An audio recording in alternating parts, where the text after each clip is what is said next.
Uh, um, young out. I'll Oh see you God. guys next time. Um, so we're back. Finally, it's been a while. I know a lot of you were probably wondering what the fuck. It's been a minute since you guys did a off our brains. I think it's been really a month, if that, because I did one when Avengers Endgame came out. I did it by myself though. Because he just snapped us out, folks. Yeah, right. I know, right? It's But like, all right, Agent O, well, I know. nope, Bye just bye. just me now. But nah, it's been a minute.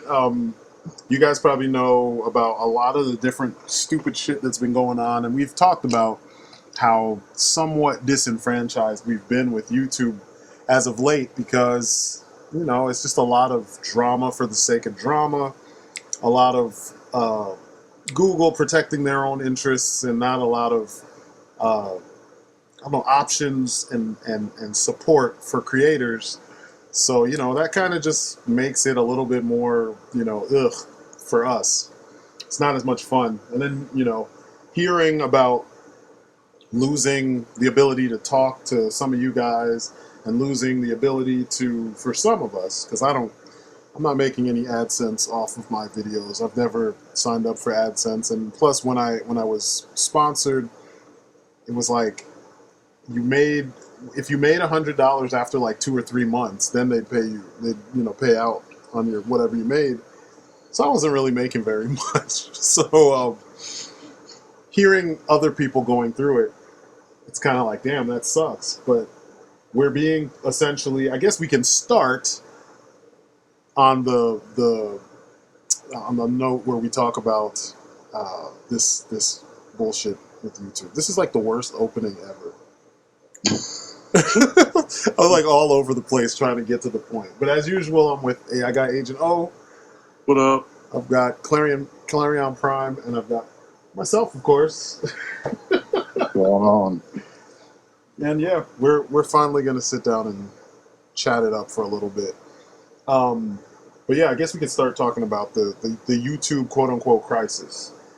And then I want to get back to something we started talking about, or I started talking about, but didn't get to finish because we hadn't done Off Our Brains together around that time, and that's talk a little bit about Endgame. But so you've probably heard a whole bunch of YouTubers complaining about changes that are going to be made in the beginning of next year with how videos that they deem focused or child-oriented content that they feel is child-oriented, they're going to change the guidelines and change the interactions that are available for those videos. So if you talk about characters that they consider child-friendly characters or child-focused characters or themes, this is the wordage that's on the document explaining this shit. They're going to cut off your comment section, so you can't talk to people in the comments. You're not going to be able to monetize your video.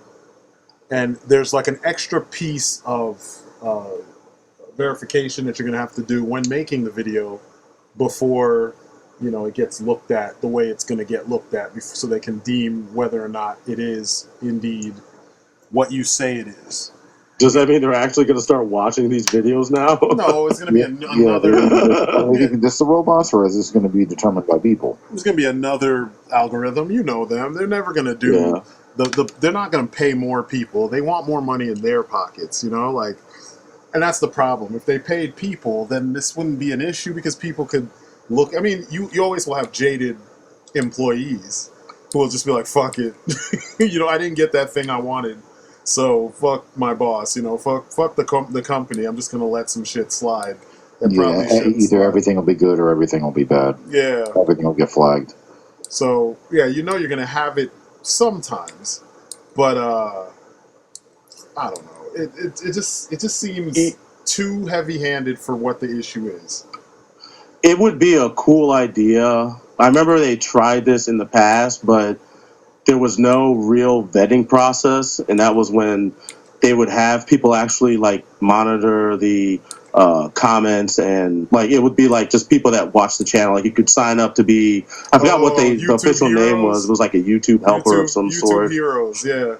Yeah, it would be if they actually had a vetting process, and like they actually maybe it's based on the number of, I don't know. I guess there would have to be some kind of check and balance, because somebody would have to go over what these people are actually doing to make sure they're actually doing a good job, and they're not just like playing favorites or trolling somebody because they don't like this particular YouTuber. I mean, it'd be a cool way to try and lift some of that burden on, instead of using that algorithm. But it's never going to happen. But it'd be something that would be something that they should actually look into. Yeah, We have another algorithm that fails. Yeah. Well, these days it seems like machine learning and, AI is the way that everybody thinks that they should go. You have a lot of companies pumping a lot of money into that kind of research because it sounds like that's what we should be doing. And there's not a lot of logic being put into it, where it's like, let's be realistic. The margin for error seems pretty high until you get the AI to the point where it really can make these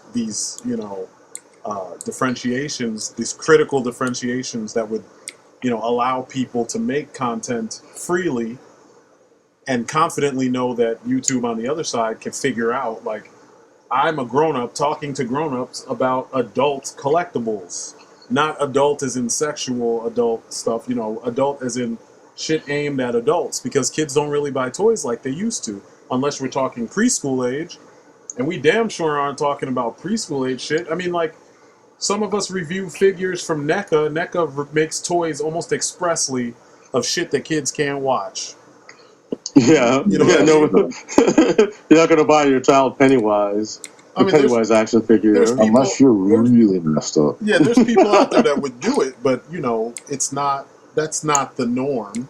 And all it takes is just a simple glance at what's in there. Shit, in my intro it says, buy a big kid for big kids, and if that's preceded by caution or warning, this video may contain strong language. That's obviously not a warning that a kid friendly video would have. You know what I mean? Like, it's just dumb.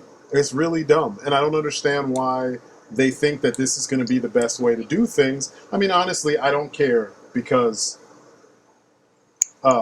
if you're putting all your eggs in YouTube, you should just be prepared for them to make you jump through hoops, because that's what they do. And this isn't. Yeah, I mean, this is not the first time either. It's not the second time, not the third time. In the last couple of years, they've done this several times. So most people shouldn't be confused and surprised that it's happening.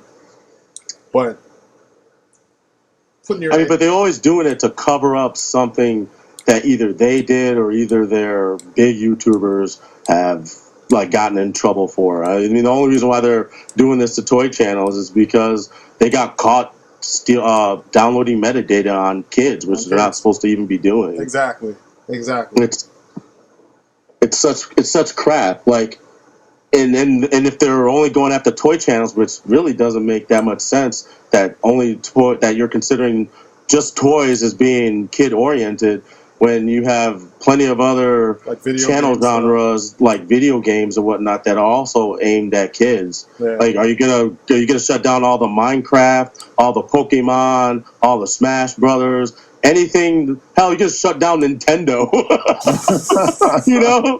Because they're kids. They're aimed at kids. They make products aimed at kids. So are you gonna shut down Nintendo? No, of course not, because Nintendo brings in that guap. So you're not gonna mess with them. You're just going to mess with the smaller channels that you're, in the grand scheme of things, is not making as much money from, even though you are making money from. But there's just too many game channels, and there's too many. They make way too much money. There's PewDiePie and all the rest of them are bringing in a crap ton of dough for Google, and they're not going to touch those guys because they need that cocainum, or whatever the reason is. Whatever your vice of choice, like PewDiePie and like large channels with large subscriptions are what helps bring that in. Yeah, it's true. I don't know, man. I honestly, when I first heard it, I started cracking up because I'm like, man, that many people believe YouTube to be like, the job. Like it's only really the job for a nice little handful of people who have like a team of folks working with them to help Yeah. them maintain everything that YouTube requires so that you can be successful at YouTube. The rest of us, this is a hobby. Whether or not you see it that way, it's a hobby. But there's a lot of people who know about the like all the 12-year-olds using their parents' credit cards to buy customs that they saw. They hooked up with someone that customizes figures, and that person sells their customs for $200. You know what I mean, on Instagram or on Facebook or whatever. But they preview a lot of shit on YouTube. Kids are buying your shit. So there's a lot, and then like the pedophiles that are harassing kids, the fucking weird toy channels with the some kind of, I don't know, ulterior motive in some of the things they say and some of the things they do, like the kind of. There was one that we used to watch one that did a lot of Imaginext reviews because Nico loves Imaginext stuff, and we watched one that used to do straight up like skits, and then all of a sudden they would sneak in "Jesus loves you," or they would Oh sneak in wow. they would sneak in like Ooh. something else, and it's like, but there's so many different types of kids watching TV. How are you going to force that message in with toys that have nothing to do with this? I mean, not to say that it's a bad thing for someone to say Jesus loves you, but like, what if it's a Muslim kid watching? He's not worried about that shit. What if it's a fucking, I don't know, Shinto kid, practitioner, a kid from a Shinto family? What if it's something else, anything else, fucking Santeria, like they don't, you just can't. Jesus, man. You just can't assume, and just force that on them, and it doesn't have anything to do with it. Or the other ones where in the comments they'd be telling the kids to tell them this thing, and if your name starts with this letter, hit me up in the comments. Or if and I was like, yeah, we're not watching these because you're not going to ask me to put your name in the comments for some random thing that we don't really know what it is they're fucking talking about. Like, why do they need that? Or Yeah, that's really odd. there are a Yeah. whole bunch of them, or the weird ones where it's like Elsa got pregnant by Spider-Man, Oh yeah, those channels. or Oh. it'll say like Elsa's stomach hurts, and Elsa and Spider-Man, Elsa's stomach hurts, and then in the video, Elsa's pregnant, and you're like, wait, what? Or Joker's up to no good, and Joker kidnapped fucking I don't know, Jasmine or somebody, and has her tied up in the basement. You're like, what the? I don't know. There was one day I was cooking, and Nico called me because he saw two videos. One, he just saw like the little advertisement, which I'm like, wow, you were able to advertise this? And it was like a little, the little snippets that pop up before a video, or maybe it was a commercial in between a video, and it was like Joker running around doing pranks, but like the girls were like twerking and fucking Yeah, they're like wearing bikinis and yeah. whatnot. They're like extra small. I was like, what's going on? I mean, they were thick, don't get me wrong, but that's not something I want him watching. You know what I mean? Like, Yeah. and Yeah, I under, remember Kotaku did an article about those very videos. It was over a year ago Yeah. before YouTube started cracking down on them. yeah, this was a while ago. This was like, Yeah. he was like 3 or 4 when he pointed this out, and it even bugged him enough to call me like, this isn't what I was looking for, because I put him on a playlist that I made of surprise egg videos. But sometimes when you put on autoplay, it won't play. Like, say you make a playlist, or say you have a playlist in your playlist, it'll play the first video and then it will just go off from the first video. I've had that happen multiple times, where instead of it continuing on the videos that I have marked, it just autoplays as if It'll I did. generate a list based Yeah, off of that one video instead of, like you said, like the ones exactly. that you like set out. Exactly. Like I did. This happened with because I listen to music on YouTube a lot, and I was listening to the score to Thunderbolt Fantasy, the first season, which is fucking dope. But the playlist, I saved a playlist that was all just what's his name? What's the guy's name? It's the dude who did the music for Attack on Titan. What's that Oh, guy's? Shiro. No, Oh, man, it's not Shiro. Hiroyuki something. Sawano. Him. Yeah. It's all by him. So I saved that playlist. But then when I went back to it, it was a playlist that had 2 songs from that playlist that I saved, and the rest were like epic music or stuff that's considered epic orchestral that has nothing to do with Sawano. I was like, what? That doesn't even make sense, but this is YouTube. So this is exactly what happened with those videos. I put on a playlist that's supposed to be kid-friendly shit, and somehow it goes all the way off in the other direction that just has the characters, you know what I mean? And the people making this shit know. They know that they're exploiting the system. That's who they should be going after, but they're doing that passive-aggressive bullshit where it's like, it's too much work for us to just deal with those people, so we're blanket gonna fuck with everybody in order to get the bad eggs.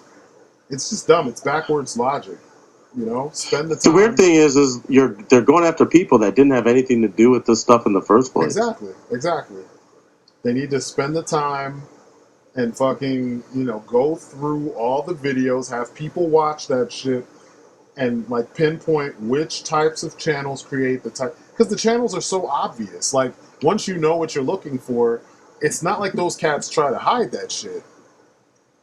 I had to do it to make sure my kid was watching shit that he's supposed to watch. So, if this is your job, it should be easy within the first 5 to 10, if that, 3 to 4 minutes of the video, 2, maybe 3 minutes of the video, you can tell which direction it's going. I mean, if it's your job to watch, just put it on and let it go and see what they're talking about. I mean, I don't understand why. Well, I do understand why, but it shouldn't be a difficult thing. But it's the world we live in, unfortunately.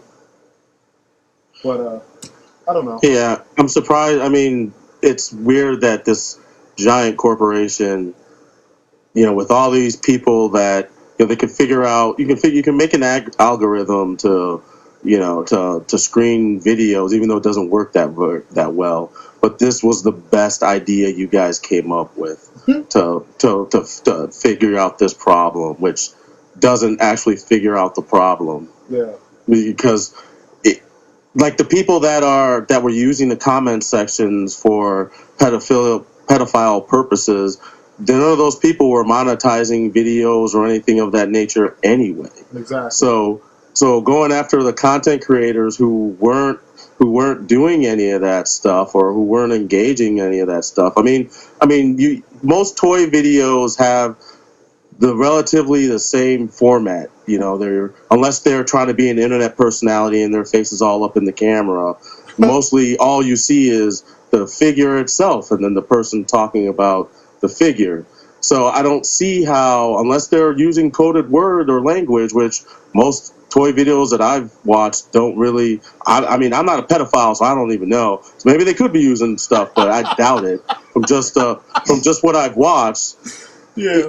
It all none of it points to that kind of behavior. So yeah. It's hard for me to comprehend what problem is this supposed to solve by demonetizing all this stuff. Or are you just using this as a smokescreen because you're trying to save money because you got fined or whatever you got, or because of the trouble you got into, or because you have to save money because of you're losing out on storage space for all this content. You have to have a physical place to store all these videos and whatnot. I don't know. And that could be it. It was just another reason to it's another manufactured, if not wholly, you're making it out to be more than it is, and that's the end result. Is they're wiping channels, they're demonetizing videos. It could just be to save space and money. But then why not go after people who are actually violating terms of service? Because maybe there aren't that many, so you cast a wider net. Again, we're literally just talking about space. So you find people who are doing something egregious, who are actually doing it, and then you kind of stretch and muddy that definition enough to where more people fit into that aren't necessarily doing anything wrong or even questionable, but it's but they can make a case. and then you got to go against YouTube to friggin' get your content back, to get monetization back, which is a giant pain for the average person. Yeah. And in the meantime, they save on memory because they don't have to friggin' have your videos up anymore. They save on bandwidth, and they save more money. So, but then like they'll do something like that could be the case, and then they'll turn around and like say there are channels that are spreading alt-right propaganda or whatever, and then they get demonetized or they get completely canceled and deleted. But then sometimes they'll reinstate those channels. But I'm like, but I thought they were promoting hate speech. Why are you putting that channel back online? Because they've done that. You know why? Come on now. You know why? Don't pretend like you don't know. I know, but I'm just putting it out there because not everybody pays attention to that stuff. Yeah, but that's what sucks about YouTube. We know what it is. We know what's really going on. It's not like it's so blatantly obvious. It's why I said what I said in the beginning. They're doing a lot of things to protect their interests. Google's going to protect Google. They don't give a shit about us. And that's why they're doing things the way that they're doing things. They're doing it in a way that keeps advertisers happy because they want everything family friendly anyway, because that way they can make the most money. It's like the same reason why with the film industry, you don't see rated R films anymore. It's because they want to make all the damn money. They want everybody to get their ass in a seat. You know what I mean? And the only way they can do that is if they use the most general fucking ratings possible, and unfortunately rated R that's not one of the ones. That's not what they want. So yeah, I feel sometimes it's dumb. Like I feel like it's almost a fallacy that it has to be PG or has to be so kid friendly or so kid safe. I mean, I think it works for certain franchises. I don't think it's going to work for IPs. I don't think it's going to work for every IP, because at the same time, when you do make it that kid friendly, or you do make it that when you nerf the hell out of your content or your movies, you're also kind of you're losing some of that demographic, because take, and I know this is like an outlier or an anomaly, but if you take like Deadpool or any character that is an adult content oriented character, making a kid friendly version that you could cater to or peddle to the masses, I think you're going to shut down a lot of those people that were actually invested in the character or the IP as it originally was, and you're not going to make the money that you expected to make. Like I said, it works for some things more than others.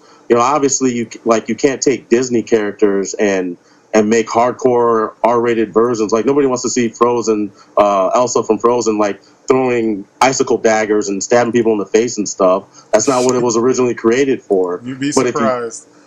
Because like these days that seems to be a thing, man. Like, you remember that movie they did? I don't remember what channel it was on, but or maybe it was on the Sci-Fi channel. I can't remember, but you remember they did that Banana Splits horror? Yeah, it was on Sci-Fi. So like, who the fuck said that they wanted that? Nobody, but somehow they were like, oh, it works. I'm like, just put two things together that have no business being put together. Well, I think that was because they couldn't get a hold of the rights to Five Nights at Freddy's. Yeah. So they went with that. Of course not. But also it's like the reason why you would even, at least it used to be, I guess before the Marvel movies took off, like the whole point of like branching out into movies, which was just to literally have a character, have a property, have something be known in another form of media to draw you into the other forms that property existed in. Like in comics, that doesn't happen so much now. So like going back to the Deadpool point, like you can't make like a PG, like first off, we've shown that like the rated R Deadpool movies work. Like they got their audience, they knew the character. The movies that were created were more or less a representation of how the character is now, like in the comics, and the movies worked. But and it works in the sense that you can look at that character how he's represented in the movie, read him in the comics, find him in other media, and he's more or less like that. So if you were to take him and say you put him into like a PG mold, like then you literally only have a family friendly PG Deadpool in this movie that would exist. Like there's no crossover, there's no bleed over into other genres because you can't have that. Yeah, you can't like your parents couldn't take your kid to go get the toys or to go get the comics because the comics aren't that at all, aren't PG. Yeah, that's like the weirdest thing for me as far as like taking that approach goes, because you can say like, so you can try to have like maybe like as like a secondary character, he can like pop up and not necessarily be like 100% him. But like if you're gonna literally make him the focus, is in we're gonna now market this character, this property toward like a completely different audience, then what happens to all the stuff that came before? Yeah. Because the people consuming that now, that new target audience, that more than likely younger audience, cannot partake in what this character has done already because it's not aimed at them. Yeah. It makes sense. I mean, this is one of the issues I have with the way that they market things, and that's what I'm saying when I brought up the banana splits thing. It's like these days people don't. You have these people behind the scenes that don't give a shit about the integrity of a property. That's what makes the Marvel shit kind of work. Is that Kevin Feige tries his best to somewhat within the confines of like okay, but Feige within the confines of like action oriented superhero films and shit, he tries to keep a continuity and a little bit of staying true to the original characters as they appeared in the comics. When they bring them over, like you at least get the feel, like the same feel that you got in the comics for the most part. Spider-Man, I don't know what the fuck they're doing with him, but like Captain America feels for the most part like the Cap that you were reading in the Brubaker run, and same thing with Bucky feels like the Winter Soldier from those books. Scarlet Witch, she feels like what you've read. She doesn't look like it, but she feels somewhat like it. You know what I mean? Hawkeye, same deal. Like they all have the feeling. They may not 100% look like what you saw in the books, but in many cases they improve the look, but you still get the feel and the attitude that you saw on the page. A lot of other groups, like look at everything DC's doing. They don't give a fuck. They're just trying to make money. They don't even care that like the reason why their whole universe doesn't work is because they keep straying so far from the source material. They don't care at all. They're just like, oh, we're gonna like this fucking Birds of Prey film. It doesn't look like Birds of Prey. Number one, you don't have the team. The characters you do have that exist in the comics don't look anything like or seem to act like any version that we've seen of those characters on the page. And we're past the whole, like, what you can't do what you saw on the page on screen, because, I mean, like, just about everybody else has been screen accurate. I mean, shit, we just had a screen accurate or a page accurate Batman. So, like, you can't really tell us that can't be done anymore, you know? So there's no excuse. They just don't care. It's like this hipster mentality that, like, people don't want to see, like the Netflix Marvel stuff. People don't want to see superheroes in costumes. Yeah, we do. You just had 22 films full of that shit that prove it. Like billions and billions of dollars. Billions of like, dollars. You would think that would be enough proof. And this isn't like, by the way, we made billions of dollars like Transformers. No, this is like billions of dollars people were happily spending money on. People, they're swearing by this shit because it makes sense and it fits and it works. I mean, it blows my mind that we're still, that we're going through this, where we still have those guys employed who don't understand what makes this shit work. You know what I mean? Like, there should be no confusion. It's pretty obvious why this stuff works. But, I mean, what are you going to do? And if you don't think it'll work on screen, then, like, why are you even why are you even so determined to use these properties at all? Yeah. Like Like, there's a recent movie that came out that I don't want to spend more than 1 minute talking about that also fits this category. It's like, if you're going to take something, like, and you're literally just going to use the name recognition of a thing, and you're going to not only choose not to, but like openly brag that, like, well, we're just not going to pay attention to much of the character's history or much of, like, what makes that character this character. We're just going to have our interpretation, and you're literally just going to keep the name. Then if you're just going to go through the rigors of basically creating your own character, then just create your own character. Exactly. Like, create your own story. Let me see that, oh, this kind of reminds me of, like, this comic book character, this video game character, this cartoon character, and then I may check it out and see if I like it or not. But, like, don't tell me it's going to be a version of something, and then on the other hand, you tell me I'm not going to pay attention to anything that has been related to this character before. Like, then why do you call it that? Yeah, and that's a habit that they have these days, and it's frustrating because it shouldn't be like that. It doesn't have to be like that. You can still have the integrity of the original thing, and add your little pieces to it, because there's a lot of nonsense in comics that needs to be, like, fat that needs to be trimmed to make better stories. You know what I'm saying? And it seems like either they don't know how, or they're afraid to do it, and that's how you get this bullshit where it's a take on a character. Bitch, how are you gonna do a take when you don't even know what the prime version of this shit is supposed to be? Like, if you don't know the things that made it successful in the first place, how can you make your take? It's like you haven't studied the material, but you think you can emulate it. How? Or you think you can do better than, like, no, it just doesn't make sense. Yeah, and it doubly doesn't work when, I mean, we may as well just talk about it, because like Joker doesn't work because you never knew what his origin was. So when you try to do your own interpretation of it, without taking what you already know of the character, how do you expect it to feel familiar to what was established in the comics? Well, that movie it doesn't work to me on, like, so many levels. Well, and then after having seen it, you got to think about the people too, that they know that there's a demographics that's been trained to, like, not care about canon, which is, it's wonderful that we started talking about this, because that's the next thing I wanted to talk about was canon. There's this whole group of people, younger viewers, who, and I posted this thing from Doomcock on the Strydent page on Facebook, where he was talking about people not respecting canon and how these folks are fucking up things that they don't even love in the first place, because they think that what they're going to do is going to make them X amount of money, and then they always fail.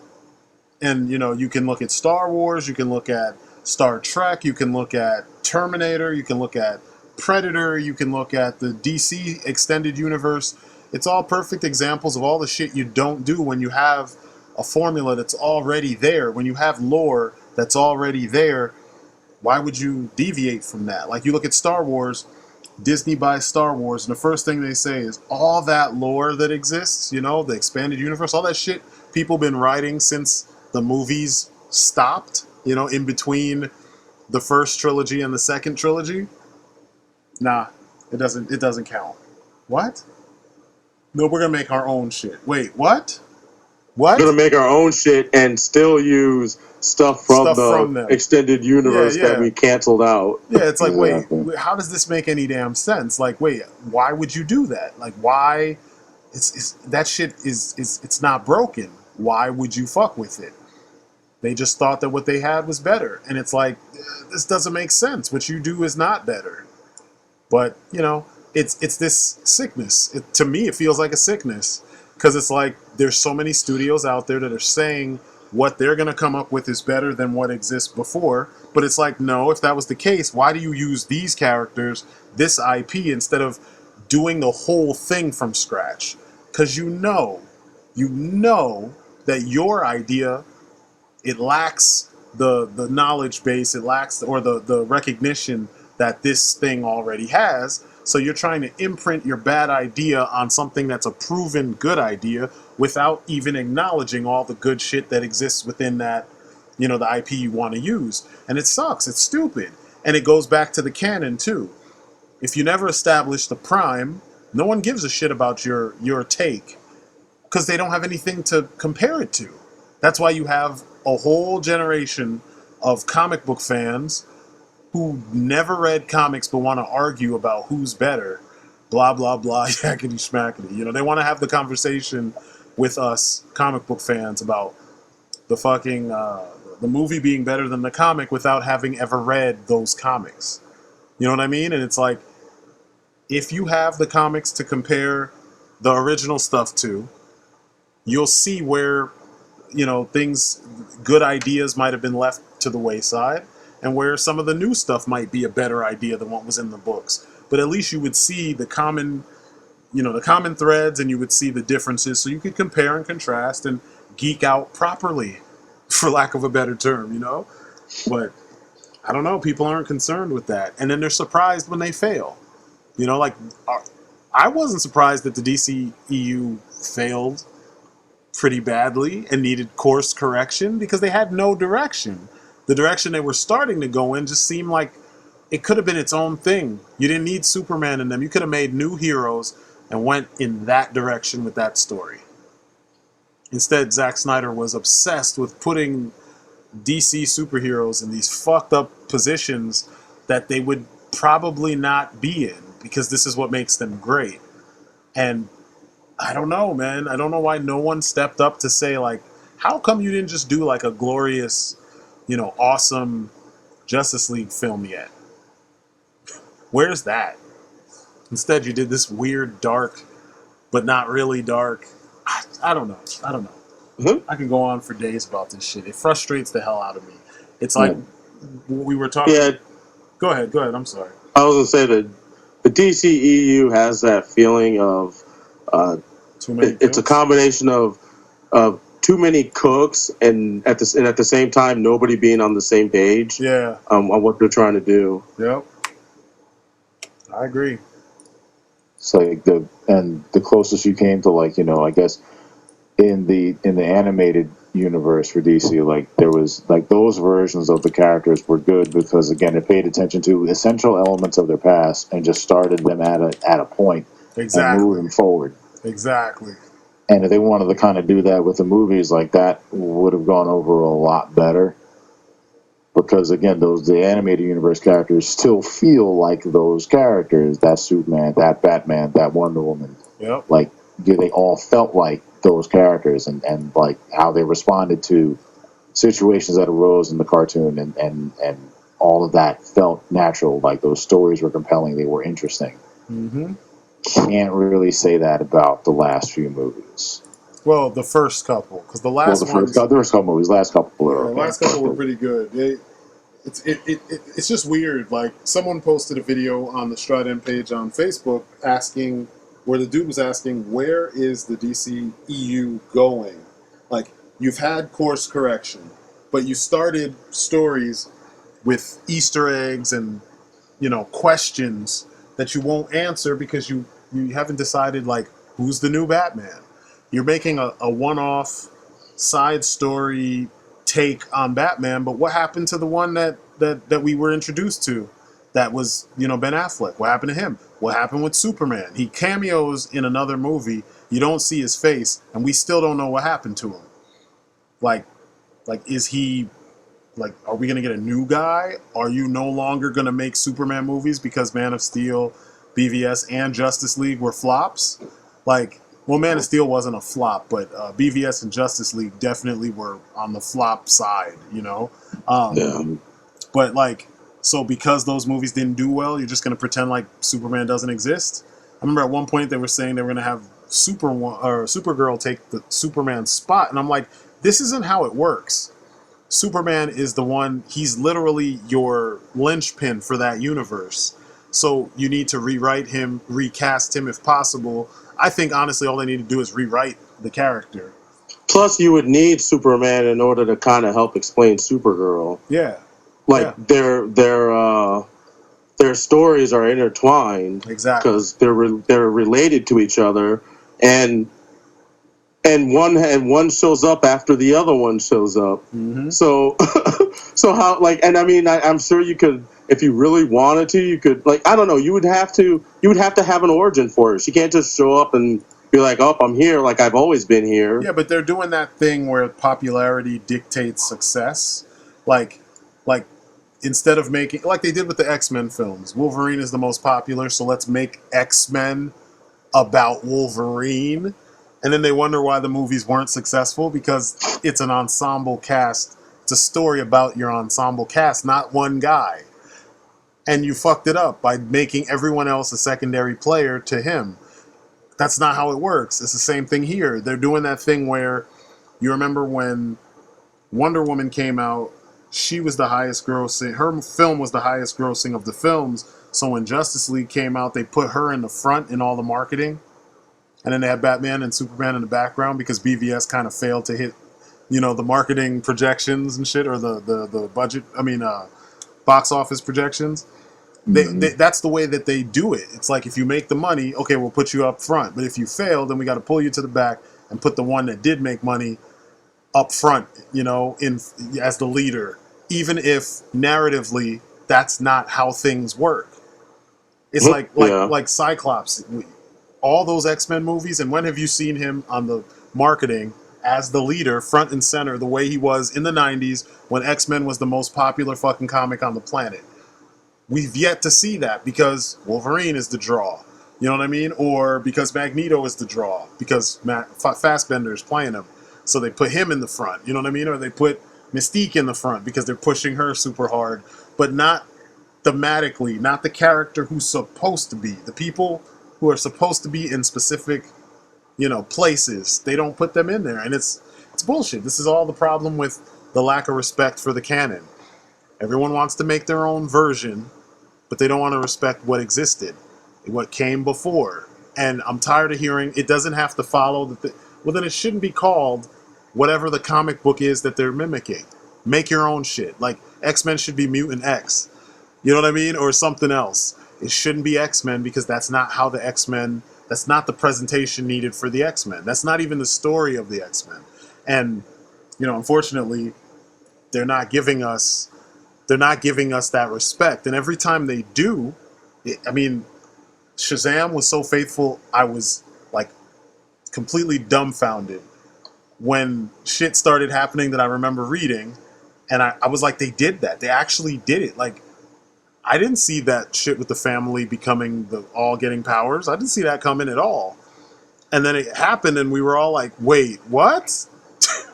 This is exactly the fucking comics. Or when Mr. Mind showed up, I was like, that's fucking Mr. Mind. And he's talking, he's got the little box on his chest and everything. I'm like, what the fuck? They actually read those books and said, hey, we're just going to go balls to the wall because this shit is crazy to begin with. Let's put it in the fucking movie.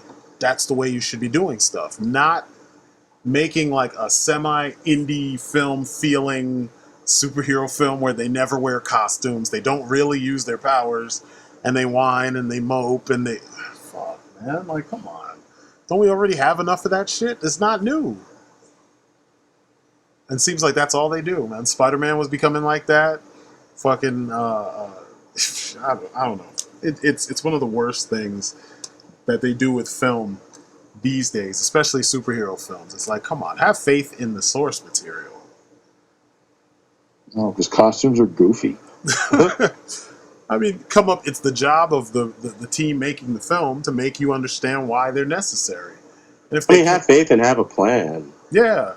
Because, it's like you said, it's definitely obvious that there's no plan and even though it's all under Warner Brothers, but the people working on these productions don't know what the other productions are doing, or they're not, or maybe they've just given up on trying to make them intertwine, or even feel like they're in the same universe. And if that's the case, then do an Elseworlds thing, exactly, and title it Elseworlds so that people kind of have an idea, or that we kind of know that there's a format to this, rather than just doing these bargain bin basement versions of the Birds of Prey, and then doing a weird version of the Joker that doesn't feel like it belongs even in its own universe. It doesn't feel like it belongs there, because it feels like you could have titled that movie The Diary of a Madman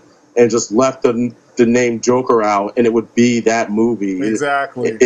None of it. There's nothing that connects it to the DC universe other than him wanting to be called Joker almost at the end of the film, or the fact that they had the relationship thing with Thomas Wayne, and there's that bullshit. And then that was dumb, and then it turned out to be a red herring all along, and then there's the mom had mental issues, and it just and it's funny because when I was in the theater, my friend, right before he opened that letter, he was like, "Man, he better not be Thomas Wayne's son." And then when you read it, he just shook his head and put his head down in his chair. I was cracking up. It's fucking annoying. This is just not good. Yeah. It's just not good. Not even as an homage to all the other movies that did it before and did it better. Yeah. It's just bad. Yeah. It's just bad. Even stuff that was stuff that wasn't supposed to be funny that ended up being funny. Like there's a scene where the Joker's at he's not the Joker yet, he's still Arthur Fleck or whatever, and he's at his job, and he's at a hospital, and he's entertaining a bunch of really sick kids, and he's dancing around, and he starts dancing a bit too hard, and his handgun falls out of his pocket and onto the floor, and everybody's just frozen, like, what the hell? And he tries to hurry up and pick it up, but he's got the floppy shoes on, and he accidentally kicks it, and it goes further, and he runs and grabs it, and then he hurries up and sticks it in his pocket and covers his hand with his coat and just stands there straight, like there's nothing to see here, folks. Like, all is well. Keep going about your business. And that, you're supposed to be shocked, but that this happened, funny. But I was laughing the whole time because I was like, this is so dumb. Yeah. Yeah, I don't know. I don't understand how that kind of movie is still being made, and people are still trying to find ways to justify it.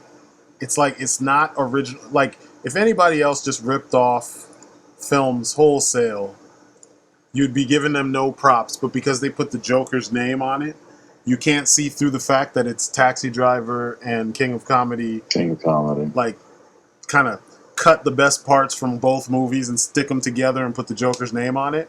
It's not even original. And the character, like, Joker's shtick is that without Batman, he can't do his thing, and with Batman without Joker, he can't do his thing. And they've kind of made that. Even the Lego Batman movie got that shit right. Yeah. The two of them are like two sides of the same coin. You gotta have one in order to have the other. Otherwise, the dance will not continue. And then you make a movie in a world where there are no superheroes.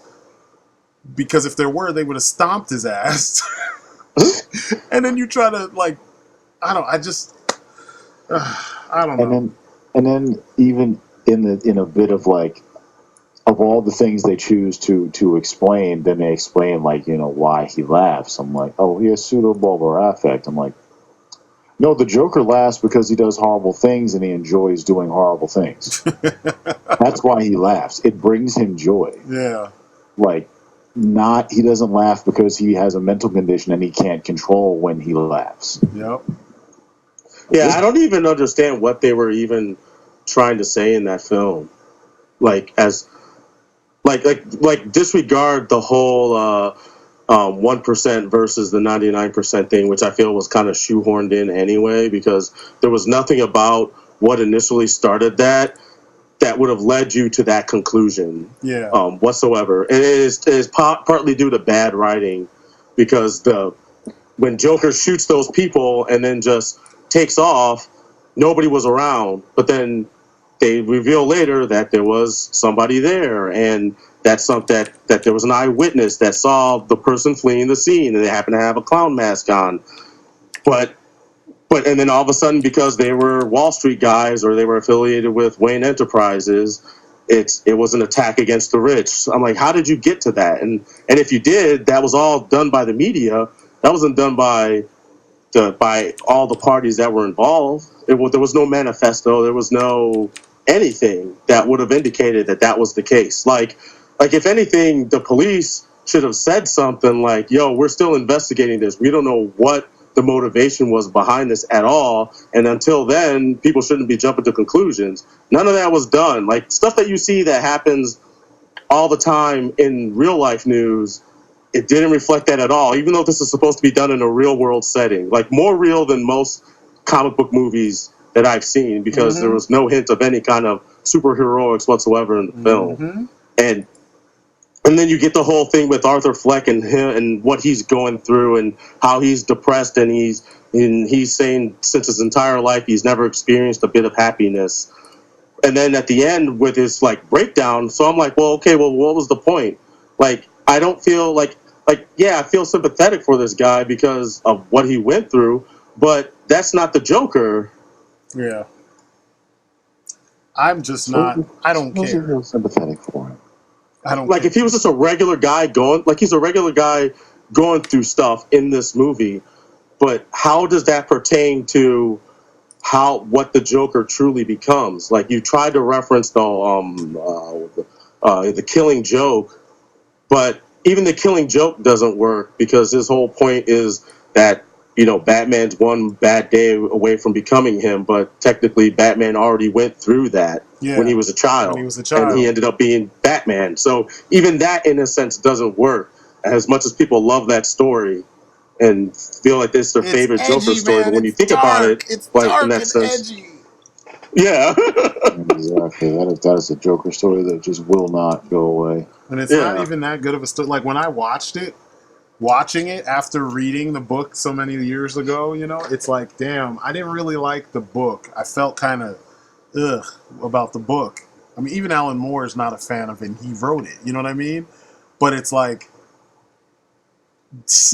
actually seeing it play, and I'm not talking about like the added shit. I just mean after the shit that they added that was stupid in the animated version, seeing it all play out, it's like, yeah, this doesn't really feel like the mature adult thing. It just felt like shock value for the sake of shock value, because everything was out of character. Like the freaking Commissioner Gordon in bondage gear and shit in the fucking in the roller coaster going through the tunnel of love with the fucked up pictures and stuff. Like, when has Joker ever done anything like that before? Like, that's not even his shtick. But like, all of a sudden, yep, that's his shtick. it just felt like they were going too far. He's the Joker. He's crazy. Yeah, it's like, nah, I don't like it. No. It doesn't. It's not consistent. It just felt like they were really trying to.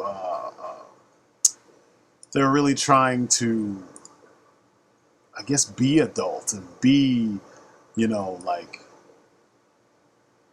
irreverent. Irreverent isn't even the word. I don't know. I don't know what the word would be to describe what it is that I'm trying to say, but it just felt more like they were trying to do things that you normally wouldn't see in comics for the sake of pure shock value.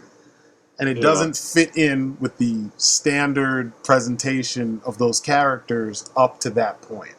And I get it, that's why it stood out, but that doesn't, in the long run, that doesn't continue to have legs. You know what I mean? Like, you're going to get to a point where you're going to look at it. If you can look at things objectively, you'll get to a point where when you sit down and you look at it, you'll be like, what is it that people saw in this to make them think that this was like mature storytelling? You know, like is it the fact that the shit that was happening was like completely different from what we're used to?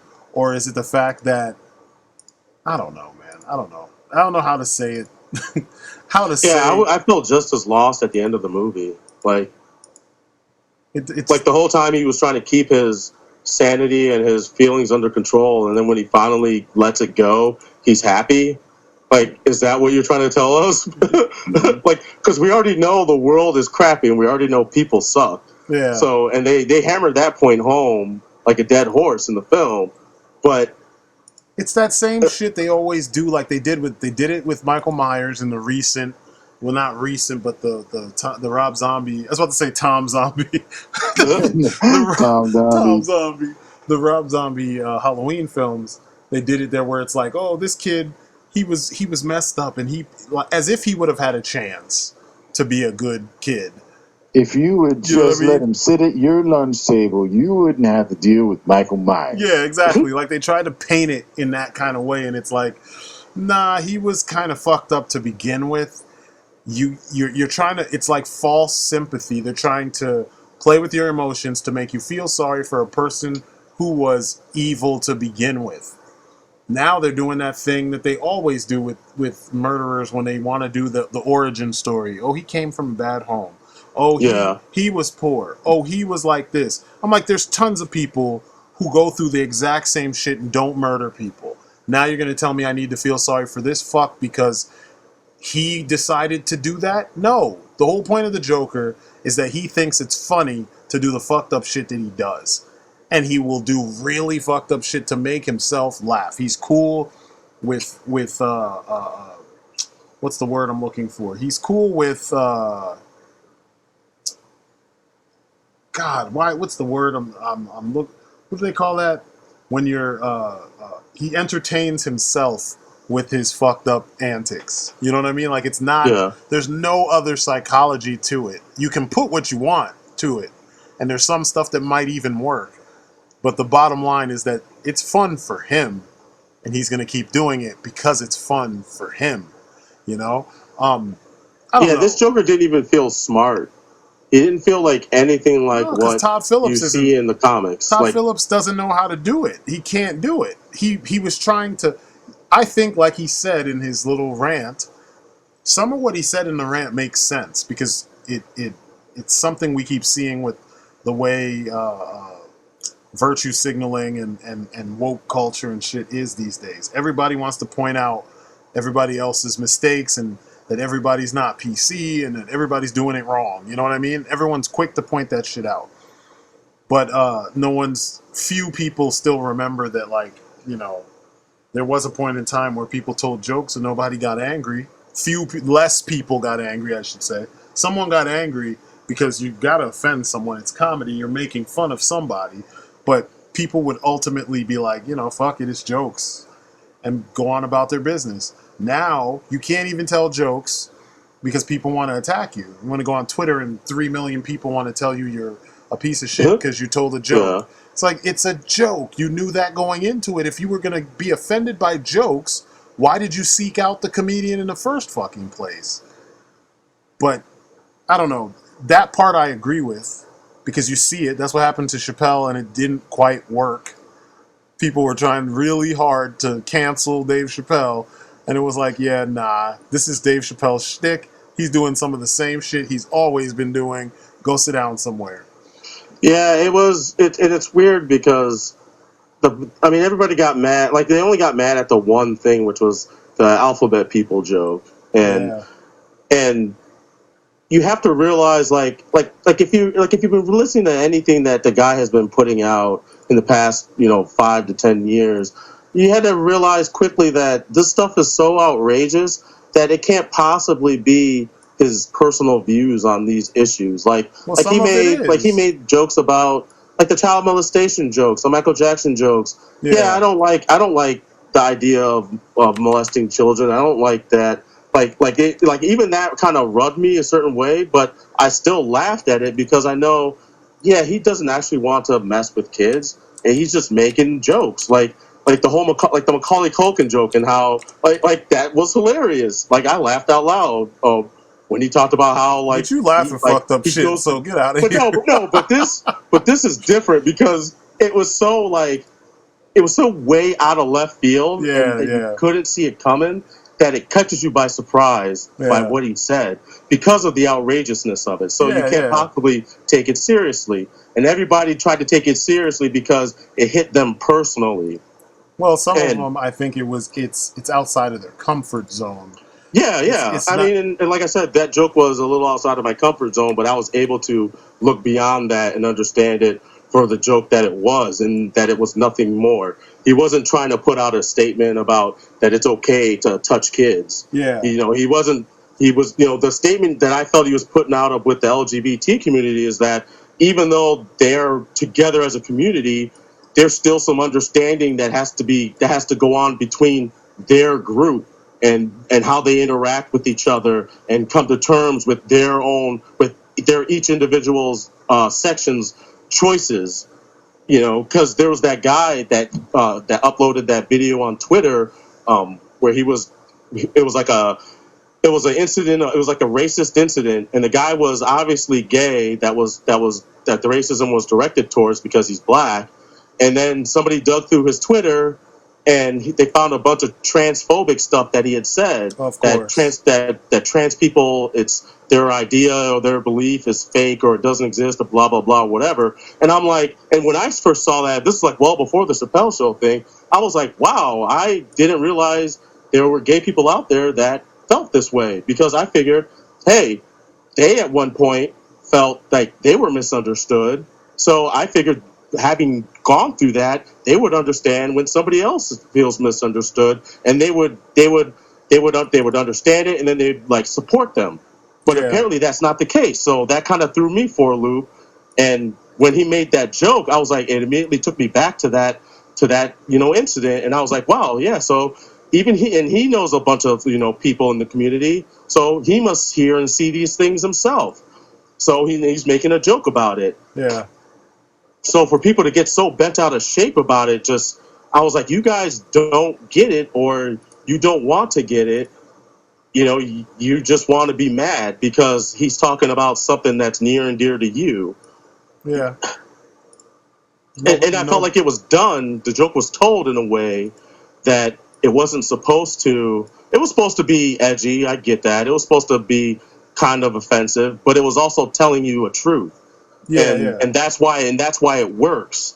Yeah, and You know, that's the problem, is that the virtue signaling, cancel culture can't take it when they're put under the microscope. They can point out everybody else's mistakes and everybody else's faults, but if you point out their faults, you did something way wrong, you gotta die. You're done because you pointed out. You know what I mean? Like it's the who watches the Watchmen's yeah, situation. Like you guys are telling everybody else, oh, you need to do, you did this wrong, you suck, you're a piece of shit for doing this bad thing. And then as soon as someone points out the bad thing you did, now you're up in arms now about those people. You can't take it because now the tables have turned. I mean, it's bullying. It's like how bullying works. When the and bull. it sucks too because you've got you don't know, like everybody that's doing that, you don't know what their true intentions are because they're anonymous on the internet. Some people Exactly. virtue signal purely for the sake of trolling Yeah. because they want to cause damage to others, and some people feel like they're actually trying to help make a difference, and it's hard to tell between the two because they're all yelling at the same time, you know what I mean, on the internet. Yeah. And it gets muddied, and it gets confused. Yeah. and and I think that when people start to get pissed and they start talking about the SJWs and blah blah blah and all that, you can't, I don't know, you can't paint a broad stroke across the entirety of those people because you don't know what each person's motivations are for doing it in the first place. It's true. True. It's true. But people will try. Yeah. That's the fucked up part. They will try. Yeah, I don't know. That the whole thing frustrates me because it's like, let some shit be. Jokes are jokes for a reason. Those things have to be said because somebody's thinking it, and it's sometimes absurd enough that once you hear it, it's like, fuck, I was thinking that, and it sounds funny hearing it out loud. And that's the funny part. You know what I mean? That's part of what makes it funny. Or this is so weird, nobody could possibly be thinking this. And then the Yeah. comedian says it, and you're like, fuck, I've had that thought. We're human. The mind is strange like that. So pretending that you don't have the weird thoughts, pretending you don't have the irreverent thoughts every now and then, you know what I mean? Like, get the fuck out of here. There's a percentage of people who probably don't, and I completely believe that they exist. But then there's a whole bunch of us who our mind just does what it does, and sometimes you gotta. It's nice to hear somebody point that shit out too, or share in that craziness, that little bit of craziness we all seem to suffer from, you know. But I don't know what needs to happen for the shit to change, because it doesn't feel like it's gonna change anytime soon. It feels like it's always gonna be. It's always like this. Oh man, I don't know. It would be nice for it to go back to, the usual suspects get offended by everything, and then the rest, can enjoy these things for what they are and not expect, them to be something else. Because that's one thing I hate, like people, like I get it on my channel. What I get is you should be more like Pixel Dan. Like, fuck you. And, and fuck the fact that you wasted all that time coming over here to ask me to be someone else who exists that you could go and experience. Like, go experience Pixel Dan. Why are you telling me this? You shouldn't curse. Really? There's a whole bunch of YouTubers that don't curse. So, again, fuck you. Go experience those guys who don't do the thing you don't want me to do. Nobody told you had to be here. But instead, the way things work is you have people who have this need to come to a place that offers one thing. They're offering Big Macs and you're asking for Chinese food.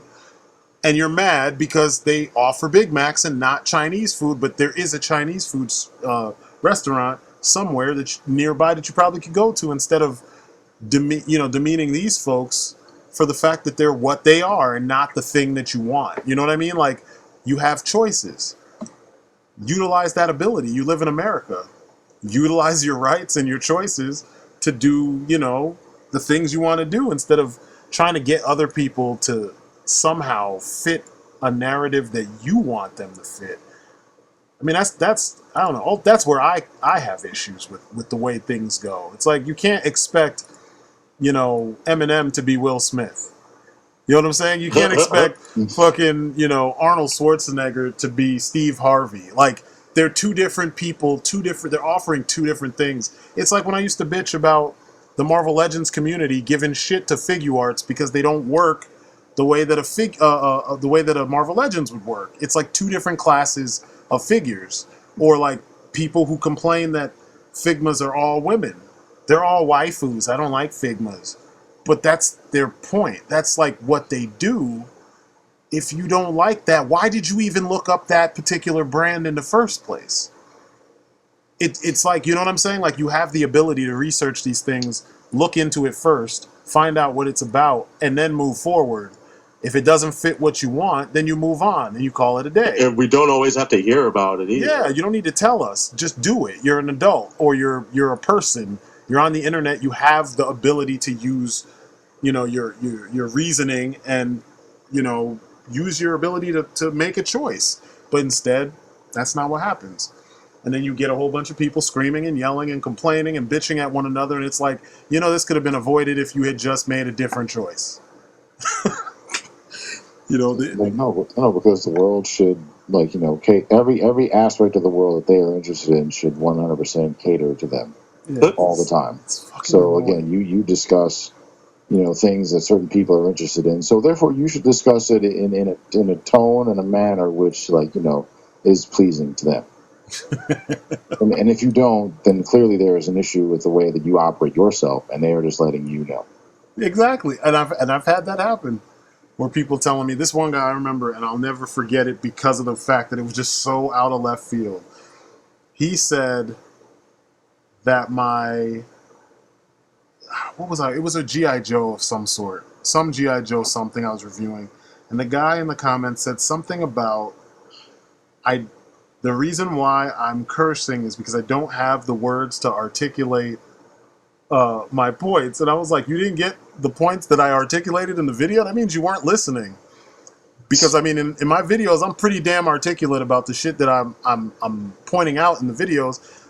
I curse for color. It's just the way I talk. But I still get the points across. You know what I mean? Like, That's how I talk. That's how I talk. You know what I mean? Fuck you, motherfucker. But but it's weird. Like when you came here to critique how I speak, but not to listen to what I was talking about.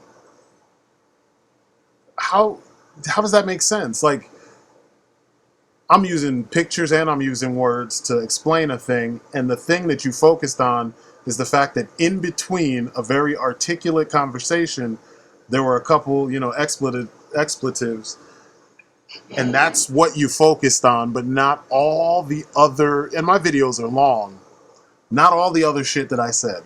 I'm like, I could see where you're at. You're one of those people. You know what I mean? And that's what we have a lot of today. And it sucks because it makes trying to enjoy things extremely difficult. Like the way that a lot of the YouTube reviewers that like Joker, that love, movies about serial killers and things like that. They love dark stuff. They're painting anyone who doesn't like the movie as an SJW and as a soy boy or whatever. But they're ignoring the criticisms. The criticism is not that they made a movie about the Joker, even though that could be a criticism. The problem is how they made the movie about the Joker, or the fact that it doesn't really contain anything that even remotely connects to the Joker. The only thing that seems to be overtly connected is, other than face paint and and the color of his suit, is he was a failed comedian, and that's just one potential origin for the Joker. It's not even the Joker's origin. It's a Joker origin. But, they wouldn't know because they never read comics.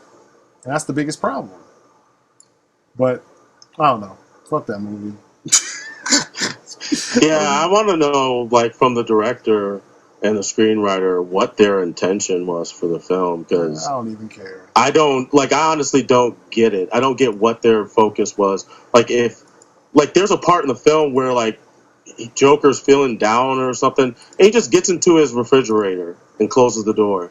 Like, he takes all the shit out of the fridge and then gets in there and closes the door, and then the camera cuts to something else. And I was like, okay, so what was the meaning behind this? Like, is he depressed? Does he feel cold and empty inside? Like, what is this? And then it just goes off to something else. So I just was like, it just didn't seem like anything. It was just like, let's do stuff that makes him seem crazy so that he looks crazy. Yeah. Wait, you never done that? You're missing out, man. I know, right? Oh, you didn't know? I don't care how crazy I get. I don't want to go into a cold refrigerator. Crawling into the fridge was never a thing. I go like, you know what? Yeah. Maybe I should do that. Maybe I should do that. Let's do it. I got 10 minutes. I know, like, right? is he cocooning himself and he's going to emerge as something else? No, because he's still going through his bullshit. And it just, God, it was just such a...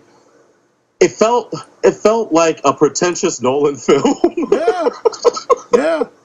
I mean, because it has the sense of trying to say something that isn't really that deep or intuitive, and making it have all the trimmings of it actually being something more than it really is. Yeah. Oh, so you mean they did it to make awards? Yeah. Awards, because that's pretty much all they've talked about with this movie. It's like, oh, well, it got a standing ovation at this film festival. It's going to be nominated for this or that. I'm like, of course. But like we talked about earlier, if you just basically take, aspects of The King of Comedy and freaking Taxi Driver and just make it about a guy who wears clown makeup, sure, I guess you may win awards. Yeah. Because that seems to be all that's there.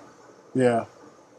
And people don't want to admit it, and they're mad at others for doing it. I'm like, I'm sorry that I've seen more than 2 movies in my lifetime. You know what I mean? I'm sorry that I watch movies from all different, time periods and, all across different genres, because I noticed this shit. And I'm not impressed by a director that doesn't really have original shit to say outside of, like, comedic shit, irreverent, frat boy humor. I'm not impressed with him stealing from from other directors and other writers and putting it together in his own story and trying to make it trying to pass it off as something deep or a real movie, as he said. Those movies you stole from were real movies, Why can't you make a real movie? Yeah. Did they mention anything about Son of Sam in that movie? No. Well, No, because he. I know it's in Gotham and not New York, so don't. Yeah, and I mean, but they do like it. That's the other thing. Like, it just feels like they shot it in New York and called it Gotham. Nothing about the city feels like Gotham. That's what I'm saying. They even referenced the garbage strike that happened back in the day. It was happening in Gotham as well. Because I almost forgot that it was Gotham. I thought it was New York when they referenced the garbage strike. Yeah, that's what I'm saying. Like that's the shit that bothers me. These iconic places in the DC universe are characters in their own right, and so many directors that get all this acclaim completely ignore that shit. And it's like the whole point is that if you're going to use that setting comes with a personality. Utilize that personality. If you don't, then you miss the point. There's no ifs, ands, or buts about it. It's not Gotham. You can keep using Chicago and Philadelphia and blah blah blah and saying that it's Gotham, but it's not. There's architecture that's specific to Gotham. There's the whole tinted sky shit because Gotham is supposed to look depressing and fucked up all the time. Yeah. There's that look to it, that film noir feel to it, the gothic film noir feel to it that it's supposed to have because it is a character. It's been established over so many years that I don't understand why it's up for debate that in your take on Gotham, it's just a regular fucking place. Like, no, it's gotta look the part. It needs to be the... I don't know, man. I've said this shit before, and I'm tired of having to repeat it because people just don't want to acknowledge it. They want to just go along with whatever's shoveled in front of them. And it's like, no, some stuff has a certain point to it. If you miss the point, you miss the point. You missed the point. You can't blame anyone else. You can't diss the people who did get it. You know, the people who noticed that something was missing because you didn't get it. Like, that's missing. That just like Joker. Joker himself doesn't have all the pieces to tie him together to the actual Joker. There had to have been something, and all they did was he was a failed comedian. That's it. Joaquin Phoenix is a great actor. We already knew that. You could give him any role and he would be awesome. You could have given him the real Joker and he would have been awesome. But instead you didn't. You gave him a watered down version of some serial killer that we've seen 50 billion times on screen. And then you threw in these two other movies that also kind of fit that stereotype. And now you're trying to say he needs an Oscar for that shit? It's just like when they want to give fucking Denzel an Oscar for playing a villain. Like, but he did all these other better performances, but that's what you want to give him a fucking Oscar for? Like, no. Because that's the movie where he showed real range. That's the range, yeah. The only reason why I brought up Son of Sam because it was like, if the Joker movie is set in the 80s, which I think it is, right? Yeah. Then, like, that would have been technically the last, like, you know, mysterious serial killer, like people killed by violence that, like, you know, that the police were trying to track down who was responsible for before this would have happened. So you have these, like, 4 dead or 3 dead friggin', like, businessmen on the subway. Again, nobody knows what happened. So I would think that they would have covered it something like that. Yeah. But they didn't come up with the Son of Sam narrative for a while. They were literally just, like, trying to figure out who was doing this. Yeah, and that's why the plot fails, because they have to streamline it and shove it in there to give the detectives motivation for these murders when there was no inkling that there was any kind of motivation behind it in the first place because of the way it happened. It was like a spur of the moment thing. It wasn't, and that's why I wish they wouldn't call him a serial killer, this particular version of the Joker serial killer, because he's actually not. You know, he just got tired of people beating on him, and he lashed out finally. He got pushed to the brink, and he lashed out. And even when he did, it wasn't because he wanted to. He just reacted, and he ran, and he hid. And then as time went on, other things happened, and he killed other people. But at one point it was revenge.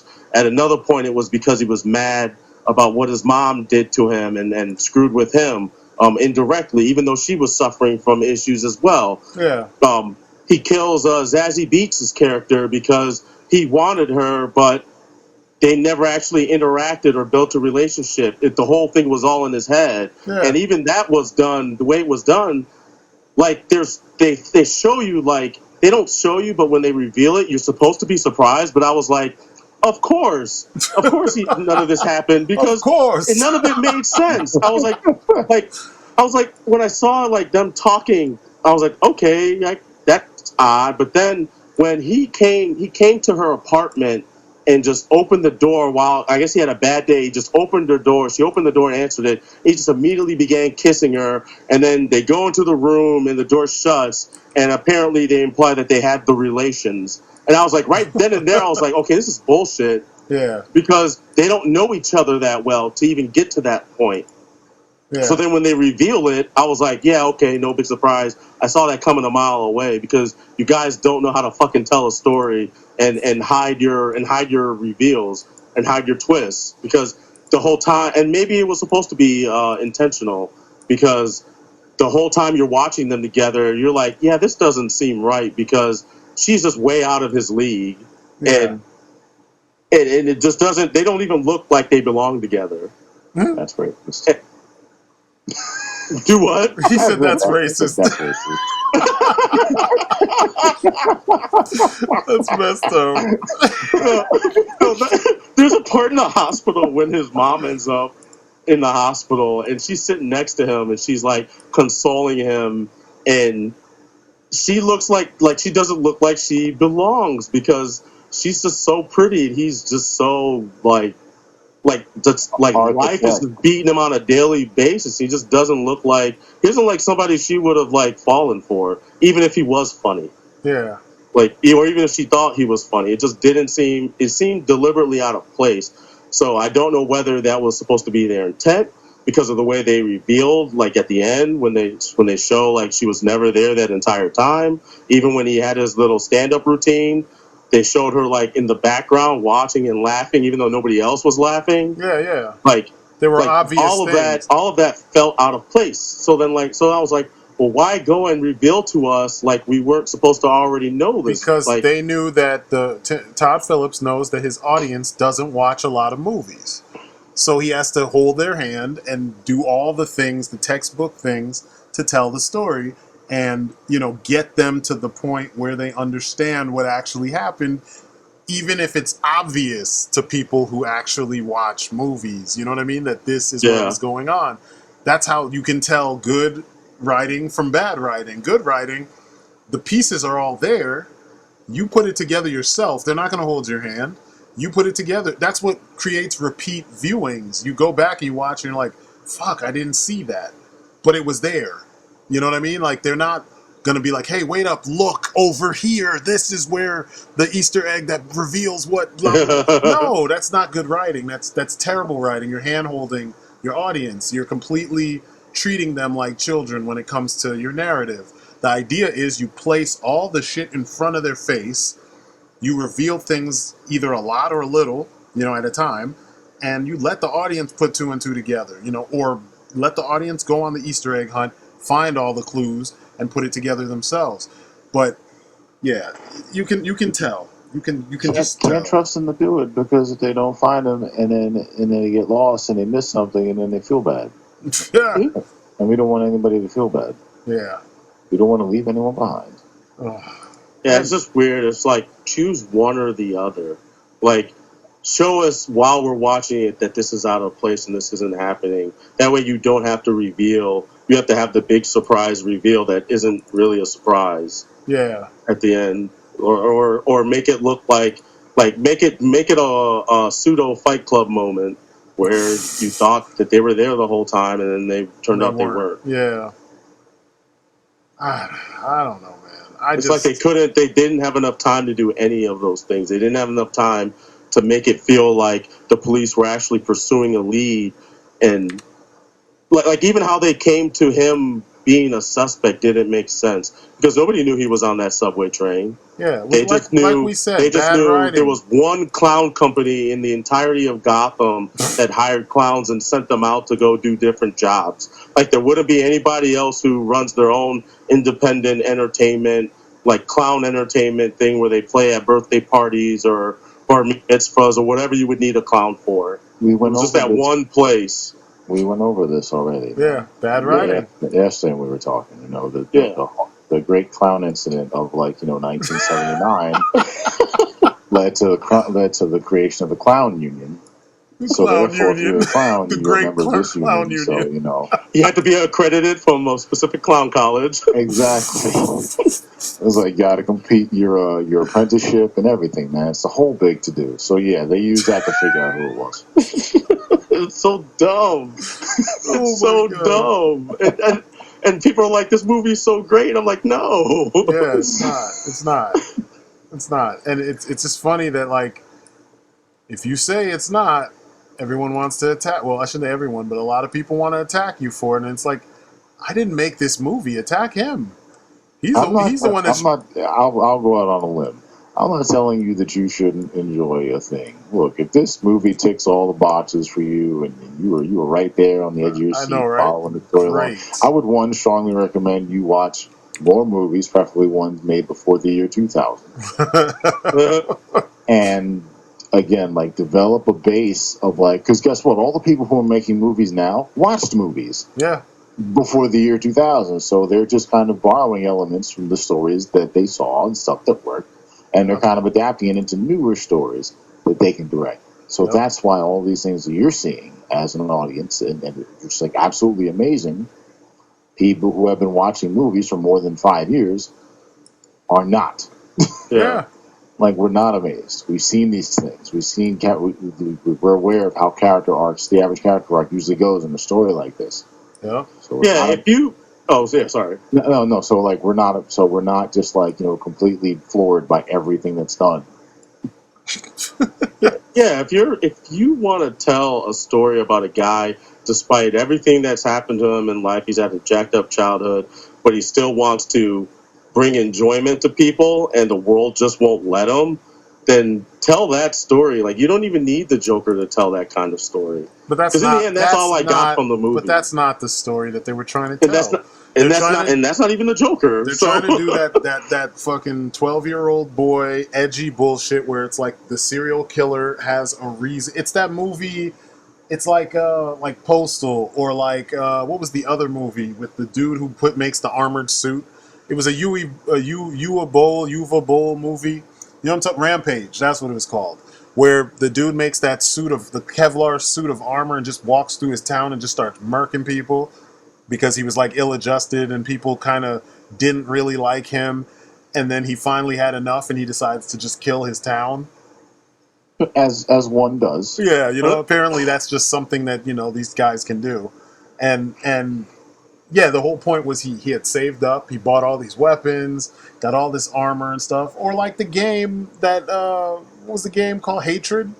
It's that it's that sort of shit, where it's except this time they want to give you all the reasons for why Homeboy will eventually go out and do all that shit. And people, there's an audience for that stuff, man. This passive aggressive, frustrated, with everything, but you're not actually trying to fix whatever the problems may be. I don't know if you can or you can't. I don't know what all the psychology is for a lot of people, but there is an audience for that particular type of story. The world, it hates specifically them. And if they had this one thing happen, they would be able to go take their revenge on the whole world because the whole world, everybody in it, has been coming after them. And it's stop fanning those flames. That's bad. It's bad for business. It's bad for business, period. Or the fact that, people had a problem with the fact that some families of the folks that were shot from several of these mass shootings that happened, most recently, were how the fuck are you going to release this film? Or the families of people who were killed when The Dark Knight. Yeah, I think it's Dark Knight Rises or whatever. Yeah, shot up at that theater. Yeah, their people are being insensitive to even them because those folks were yo, how are you going to actually do this shit again? For real?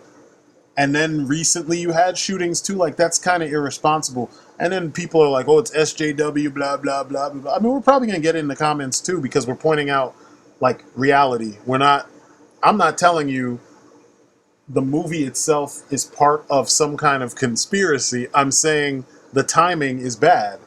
But instead, they'll cancel the movie like, what's that called? The Hunt? The Hunt. They canceled The Hunt, which looked like it was going to be awesome. But they canceled that because the people who are on the receiving end were the equivalent, the film's equivalent of Trump supporters. Oh, so that's cool. Cancel that. But don't cancel a movie that we've seen not only a billion times. You know, at least with The Hunt, we've seen it maybe 2 or 3 times, with Hard Target being probably the best example of it. Surviving the game. Yeah. But like here you have this narrative where we're supposed to feel sorry for the killer. I shouldn't say serial killer, but the killer. Feel sorry for the killer who clearly had mental illness, clearly had issues, clearly was going to go crazy. And then he becomes evil and crazy and just gives into it all. And we're supposed to be on his side at the end of it. Nah, man. Some people are living through that shit right now. Yeah. Like we can't pretend like that's fiction. That's why it should. The movie should have leaned into the fiction, and then it would have made it better. And it didn't. But I would have rather they told the story. There was this one Batman black and white story that's a one of those possible Joker origins where he was like a low level enforcer. Yeah. But he would do shit like he was smart, but he would do things like that would like he was dating, like he deliberately dated a mob boss's girl, and made sure he was seen on the town with her wearing a certain coat that the mob boss wore. And so then when the mob boss went out with his girl wearing that same coat, he was the one that got gunned down instead of the Joker. Like there was all these clever little things he would do that made it interesting, and then eventually he becomes the Joker. Like, tell that story, like, because that seems comedic.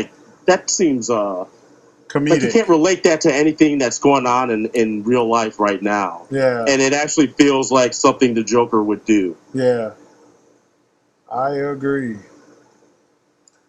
I don't know, man. That would take some skill. You have to write that shit. You got to come up with. You got to come with. You have to actually work. Yeah, and people don't want to, So I don't know, but I don't know if I don't know.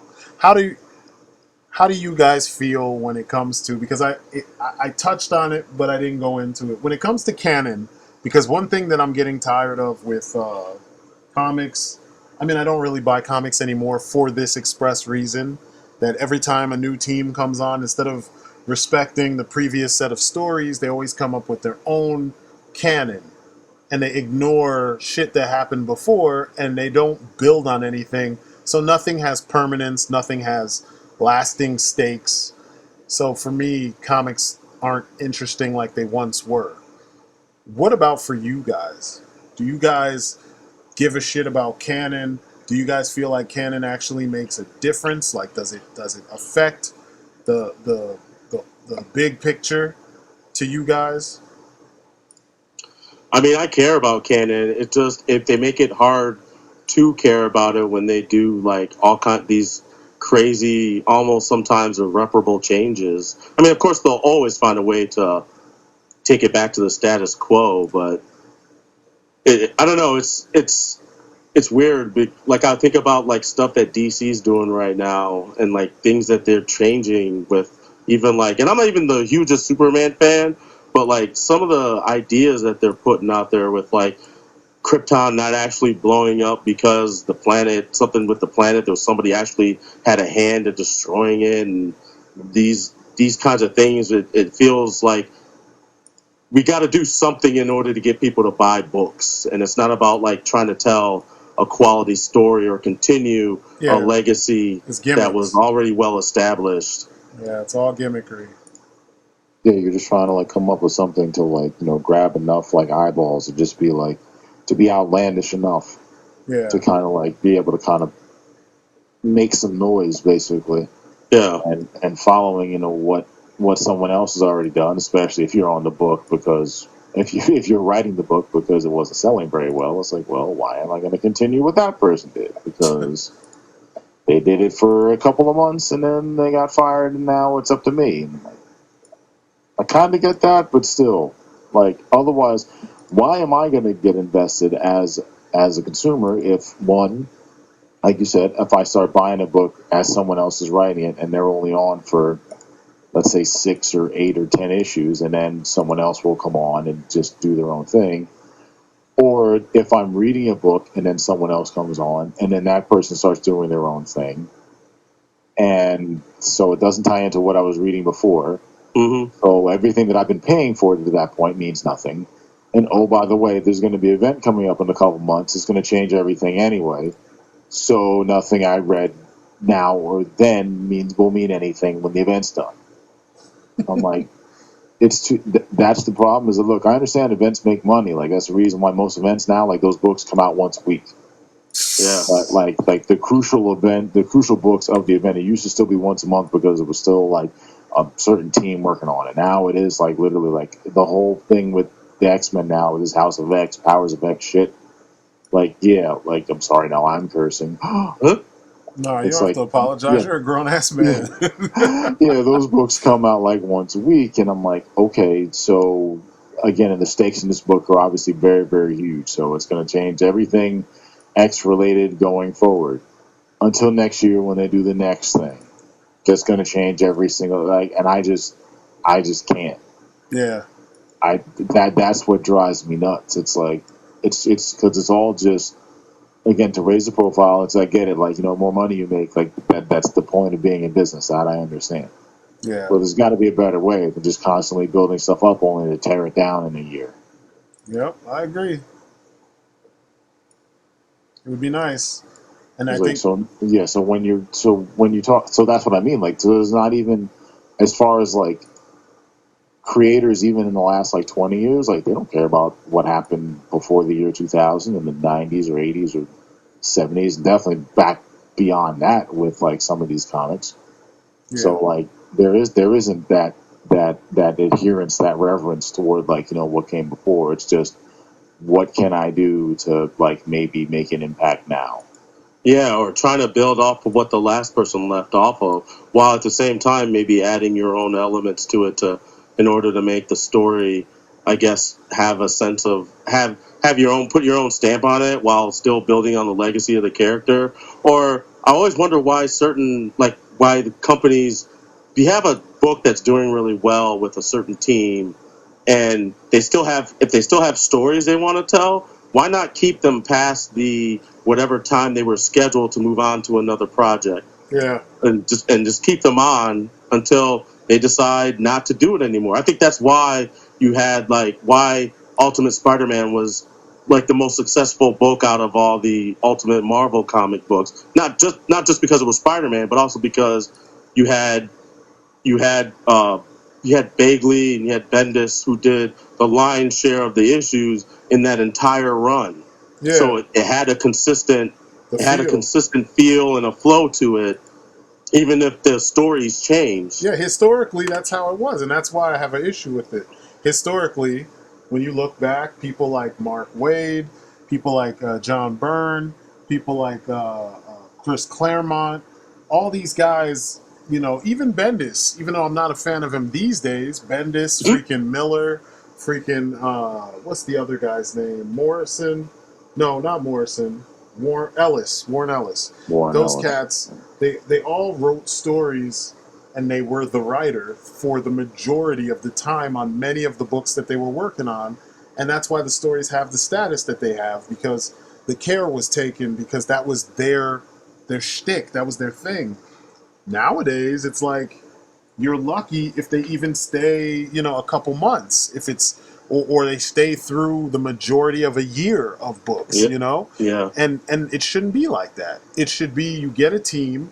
If they do well and people like them, you keep them. If they suck, you give them a short time to finish whatever they had to say, and then you move on to a new creative team. But don't you like preview a book or preview like a get an idea, sit down with the creative team when like they get brought onto a book? So like you kind of get a sense of what they're going to do before, either you get a sense of what they want to do before you bring them on, or as the editor, since you're kind of in charge of like directing, like where these characters go, then you kind of like meet the writer halfway, or tell them, or let them know where you would like these characters of this story to go. Yeah, that's what's So supposed then, to if like happen. the sales don't meet expectations for like the first couple books, like don't just go like, nope, we're done. Like 2 issues in, like done. I'm like, that kills it too. Yeah, for sure. And a lot of people don't. I don't know, because like I said before, you have a generation of new readers who this is the norm for them. So they don't know anything else. They don't know that it's supposed to be where, I don't know, 200 or 300 of the 500 issues that used to run for a title should be the same creative team. I mean, I remember reading Captain America in the 80s and 90s, and like I had so many of those books. It's the same group of people for the majority of the time. I think it was like 3 creative teams, maybe 4, throughout 500 issues, man. Nowadays, you can't even get 2 on the same book for with one continuity for a year. Like, that's terrible. It's fucking terrible. That sounded like I farted. You're also not supposed to pay for every piece of content for your video games, people, but that's a discussion for another day. I know, right? Good God. Good God.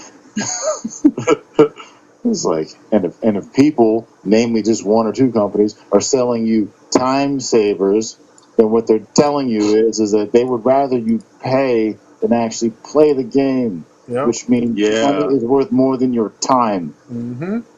But please play the game and make it more bearable for yourself and get some stuff.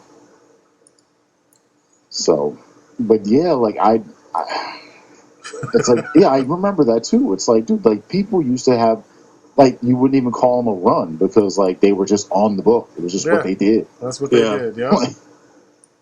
Look how long Eric Larson was on the Savage Dragon. Yeah. Granted, it was his project, but he had a story to tell, and he told the entire story until it was done. And he told it again. He went back and fixed all the things that he wanted to fix, or I think he's in the process of fixing the things he wants to fix. And it is a thing. It's his thing. It's just, there's no permanence to any of this shit, and it's annoying. Like, I don't like anything I've read from Tom King. I don't like Tom King's Batman. I don't like the fact that because dude was in the fucking CIA, they're letting that be the stick by which you measure his skill set. It's like, his stories, the way he writes Batman is not Batman. And instead of editorials saying, look, you can put these things in the book, but you need to do it within the confines of how this character, performs and whatnot. If they did that, I think it would be better. But no one is really giving him any, what's the word I'm looking for? I hate this. When it's nighttime, this is what my brain does. No, any leeway, or they're giving him too much parameters. They need to give him boundaries. Yeah, they need to give him boundaries. It feels like they're just letting him do whatever. Because like Heroes in Crisis, we're doing that again. Where it's like just dark and fucked up for the sake of being dark and fucked up. Like it never ends up ending well, and most fans don't enjoy that shit. Look, we have to. It was interesting up until the reveal. Man, I wasn't the whole time. I was just like, man, the art is beautiful, but the story is fucking garbage. And it's like to be putting the characters in another situation with all these questionable things happening. It's like, when are we gonna stop doing this, man? Like, once again, get back to having the characters operate how they're supposed to. Have them doing what they do. DC characters, where's the hopeful stuff? We were complaining about this on screen with Man of Steel. And then you can turn around and do it in the comics. It didn't work there. It doesn't work in the books, too. And the books didn't sell like they expected. That's why they quickly moved away from that shit again. But that story, it felt like they were trying to get rid of Wally West. Yeah. Like, it didn't, like, that felt like that was the ultimate motive for why that story even exists, was we need to put him somewhere away from everywhere else because we have Barry Allen now. Like, I mean, that could just be me No, there is a feel. conspiracy theorying it up, but that's what it felt like. No, there's a feel of there's a like for certain characters. I mean, they did it with the Green Lanterns, from them initially being very individual and having cool, like, ways of using their powers, to them all being extremely similar in how they use their abilities, to the point where there's no like individuality when it comes to the core. I mean, visually, like, their costumes are different, but their powers. Back in the day, the powers matched their personality or the way that they handle things. If you were a technical person, then your constructs would be more technical. If you were, if you didn't have an imagination, your shit would be corny. You know what I mean? Or if you were like, if your imagination was really fluid, I guess, if you could just go in any direction, you would have cool geometric shit that just was beautiful to look at, and it was functional. Now everybody just does the same shit. Everybody can make mechs and spaceships and guns and stuff, and it's like, they could do that, but they chose not to because they had individuality, something that is missing now. But I don't know. But that would take imagination for the artist to draw, specifically for, like, there was that one female lantern who was a doctor, so all her constructs were like doctor based, like giant scalpels or certain like alien medical machinery. That took imagination. That took somebody who actually like sat down and thought about, like, this. I like this character. What am I going to do with this character as far as like her constructs go? They even talked about the different individual personalities and like between the original three human Green Lanterns and how that affects their constructs. Like John Stewart's constructs were so technical because he's an architect that it was like down to the rivet in detail. Exactly. And Kyle Rayner was super imaginative because he's a comic book artist. So he'd be constantly creating constructs and then niddling with them to make them better or to make them work the way he wants them to work. And Hal Jordan was just real simple with his stuff. Yeah, because he lacked. Now he looks like everyone else. Up to Hal Jordan was baseball glove. Yeah. But I guarantee you fans didn't like that, and they wanted him to do cool, badass stuff. Well, they wanted him to be now the all best. his constructs look like stuff Kyle Rayner would do, like Gatling gun BFGs and stuff like that. Yeah. He could, since he was in the military, he could have just came up with standard military fare. He could have done like fighter planes or like even stuff that's not specifically Air Force related. But like you have John Stewart, who has more of that that analytical creative mind, and he can go freaking next level with technological things. Yeah. Could have given him a person that could have given him that like kind of spin with it, but it'd have been nice. No. It made sense. That's too much to ask, though. It's okay. That's why I write my own shit. So. Yeah, it's weird. Reading comics these days is not as rewarding as it once was. It's just not. I don't know. It's like there too many things are escaping into the books that shouldn't, and it's like anything goes because they're trying to find the next big thing. And for me, that's no. If I'm gonna spend money on this shit, you gotta do better. It's gotta last. There's gotta be consistency, and it's gotta make some sense. If it doesn't make sense, then I don't want any parts. I almost feel like I have to make my own continuity with some of these storylines, or at least with Transformers. Like, oh Lord, we were just talking about this the other day. Transformers continuity pisses me off because it's so drastically different from book to book. Like, Optimus Prime should be the same across almost all the books, unless you're saying in this universe he's evil. But he's fucking, like I said, cybernetic warrior Jesus, or robot warrior Jesus, mecha warrior Jesus. Like, he's the guy. He's like the face of the fucking franchise. He shouldn't be drastically different from, reality to reality or continuity to continuity. Prowl Like, yeah, is crazy in some, and fuck, God, like Ugh. what? You didn't like Wolverine?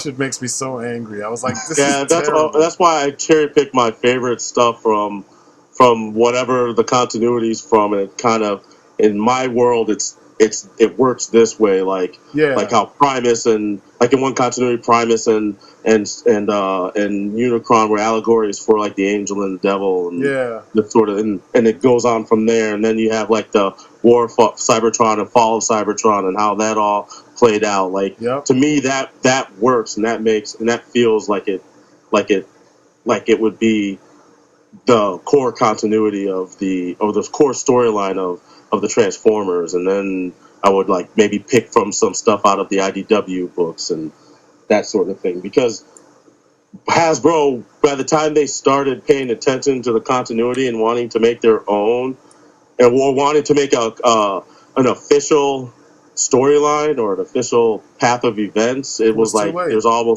there's just so much stuff already exists. Yeah, it's far too late. Yeah, I'm not a fan of the continuity going all over the place. I'm not a fan of like you establish something here and then a guy comes along and it's like, especially when it's a product, like, with Transformers, you think about all the characters. I think this was the main point that I was trying to make when we were talking yesterday. There are thousands of characters, if not million, maybe a million characters over the years, or close to. And you only ever see stories where people imprint different personalities on the same bunch of bots. Why not take Chrome Dome or fucking, Skids or fucking I don't Rock Block or some bullshit. The guys, the Transformers that were like recolors of some other obscure character, or the ones that are just obscure characters, like pretenders, like Iguanus and Submarauder.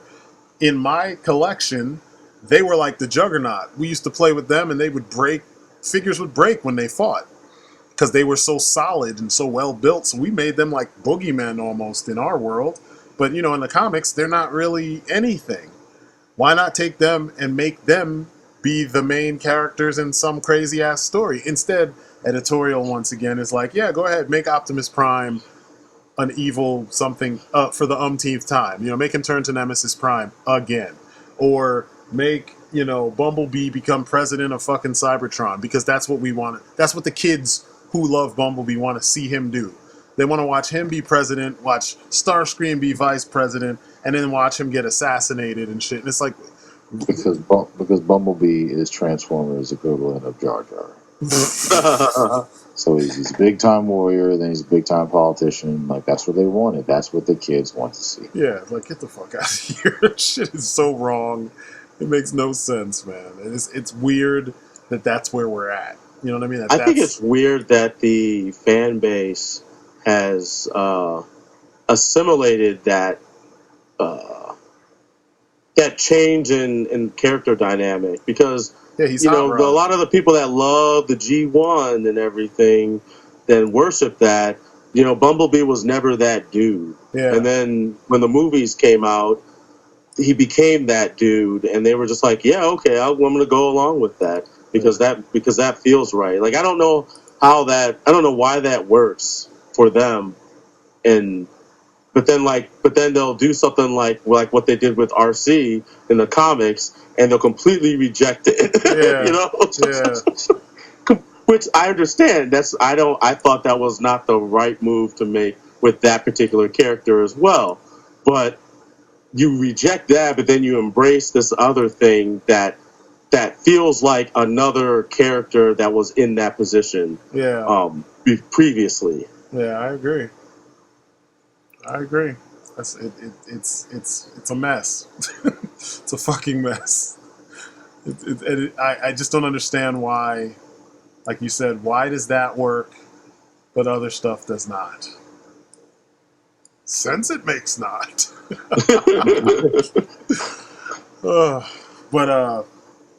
So I guess what I wanted to do as the first thing, we can do as the last thing. Let's talk a little bit about Endgame, because there were a lot of things that were said in my comments when I did the review about it. I brought up points about the time travel. I brought up points about holes that were in the film, holes that the writers themselves admitted to in several interviews, and then they admitted in several more since me posting that video. So I just wanted to like throw out random stuff. I know the movie's been out for a while. It's on DVD. Everybody's got it. Everybody's seen it. People, they've already got their dick sucking on when it comes to the cinematic universe and how it's the greatest movie ever, and it made $1 billion, trillion, gajillion dollars, and it made all their dreams come true and all that shit. But I wanted to just with all of us, I guess, talk about some of the stuff that did not work and that they knew it didn't work. And even the fans of the movie, you have to know that the shit doesn't make sense. You have to know that there were things written into that plot that only work. They're only in there to make it easier for that plot to take place. You know what I mean? Like, that's the long and short of it. Like, their time travel was bogus. This movie was perfect. It had no flaws. It was absolutely amazing. It's a great. I don't know what this man is talking about. Nah, the time travel. Yeah, we can start with that. We can start with every aspect of that. So please continue. Yeah, the time travel was super bogus because they chose one of the most like seldomly used theories or seldomly used perspectives on time travel that it's so specific to the narrative they were trying to do. It allows for the plot holes. It allows for, how do I put this? It almost allows for you to skip over certain lapses in logic simply because they use this type of time travel. And then they explain it in a way to make you feel like you're so smart because you get what they're saying. But in reality, no. No. Because there's all kinds of other theories on time travel that contradict that particular, type of time travel, or that theory of time travel. I mean, it's in direct contradiction to like the grandfather paradox. So there's no way that there's no way that what they're calling time travel in this film actually works the way that they're telling you it should work. Well, that's the weird thing, because that was one of the ideas that they were trying to utilize, was the grandfather paradox, And it proves that the shit was dumb. Do what? I said it immediately proves the whole, and it's weird because they even, what were the writers' names? Something and McFeely and something else. They were else. They were saying like they didn't want people to catch on, so they tried to use a way to explain away time travel that you've seen in other films and play it off as silly. And they were like, it kind of still created problems for them, but they were like, don't say anything, like don't talk about that, let's talk about something else. And they joked it off. And I'm not saying you can't enjoy the movie because the time travel was whack, but the time travel was whack. I mean, it was like so. It was like if you went and studied exactly what you needed to, you find the biggest lapse in logic to allow for specific things to happen in a story when there's plenty of other ways that are a little bit more technical and a little bit more, I guess, believable. I don't know if that's the right word because people seem to believe that the way it was presented works. So maybe believable is not the right word, but plausible. Well, yeah, believable, plausible, something acceptable. Yeah, acceptable, I guess. Yeah. It's just strange to me that people accepted it so wholeheartedly. Or another one was that I pointed out that Thanos couldn't beat Stormbreaker. He couldn't deal with Stormbreaker when he had all 5 fucking Infinity Stones. 5, 6, whatever. I think it's 5, right? Yeah. He had all 5 of them. Couldn't deal with Stormbreaker, and he got stabbed. But then in this movie, he didn't have any of the Infinity Stones, and he fought Cap, Thor. I don't care if it's Fat Thor. I don't care what the justification is. It's still Thor. It's still the God of Thunder. And he was Still able. Thor post Ragnarok. Yeah, so he's and with Mjolnir and Stormbreaker. So even if physically he's kind of weak, his kind of weak is still light years stronger than he's ever been in the whole series. So how do we explain how Thanos was able to beat him? Thanos housed him. Like, he housed all of them, except for Cap, when Cap got Mjolnir. And so how does Cap hold a candle to Thanos? I mean, I know he's one of the best fighters in the MCU, if not the best fighter in the MCU. And somehow Thor, with all his power and everything, just gets housed by... It just didn't make any sense. Like, Thor can fight the Hulk barehanded, but he gets his ass handed to him. Gets his ass handed to him completely. I mean, he was about to get his arm chopped off when he was fighting... slowly get his arm chopped off while he's fighting Thanos. But with his own weapon, too. And we're supposed to believe, like, that makes perfect sense, but a lot of people bought it. And there were all kinds of excuses as to why, it was his armor. There's nothing in the movie that says anything special about that armor. Yeah. That people said it was the sword. There's nothing in the movie that says that sword does anything other than cut shit, because it's a sword. So stop making shit up. Or Thanos beat the shit out of the Hulk, right? To the point where there is no rematch, and people still talking about how the Hulk should have got some hits in. Nothing in that film would have allowed the Hulk to stand a chance, because he was no longer the idiot savage that he was in the beginning of Infinity War. Now he's too smart to try to go down that road. You know what I mean? Because he knows Thanos can fight better than him, and Thanos was stronger without any help. You know what I mean? So like they're even. They're on an even playing field, but then the fighting ability puts anyone over the Hulk, because the Hulk is not a fighter. He's Bob Sapp with super strength. You know what I mean? Like, he can slap anyone around if given the opportunity, but if you can fight better, you can put a hurting on the Hulk. And it's been shown lots of times that people with fighting ability can avoid the Hulk and make him look stupid. I don't know. Strange arguments about how things work in that universe. Or like Tony Stark's Golden Arms armor. I kept making jokes calling it the coffin armor because it didn't do shit. All it did, and I guess that was what it was built for, was allow for him to utilize the Infinity Stones. And we're going to believe that Tony Stark can just build some shit that can use the Infinity Stones? Well, technically he can't, because it killed him. Yeah. When he used it. But yeah, I know what you mean. Well, he built a glove. I thought that was dumb too. He built a glove that the Hulk can't be could that use. Smart.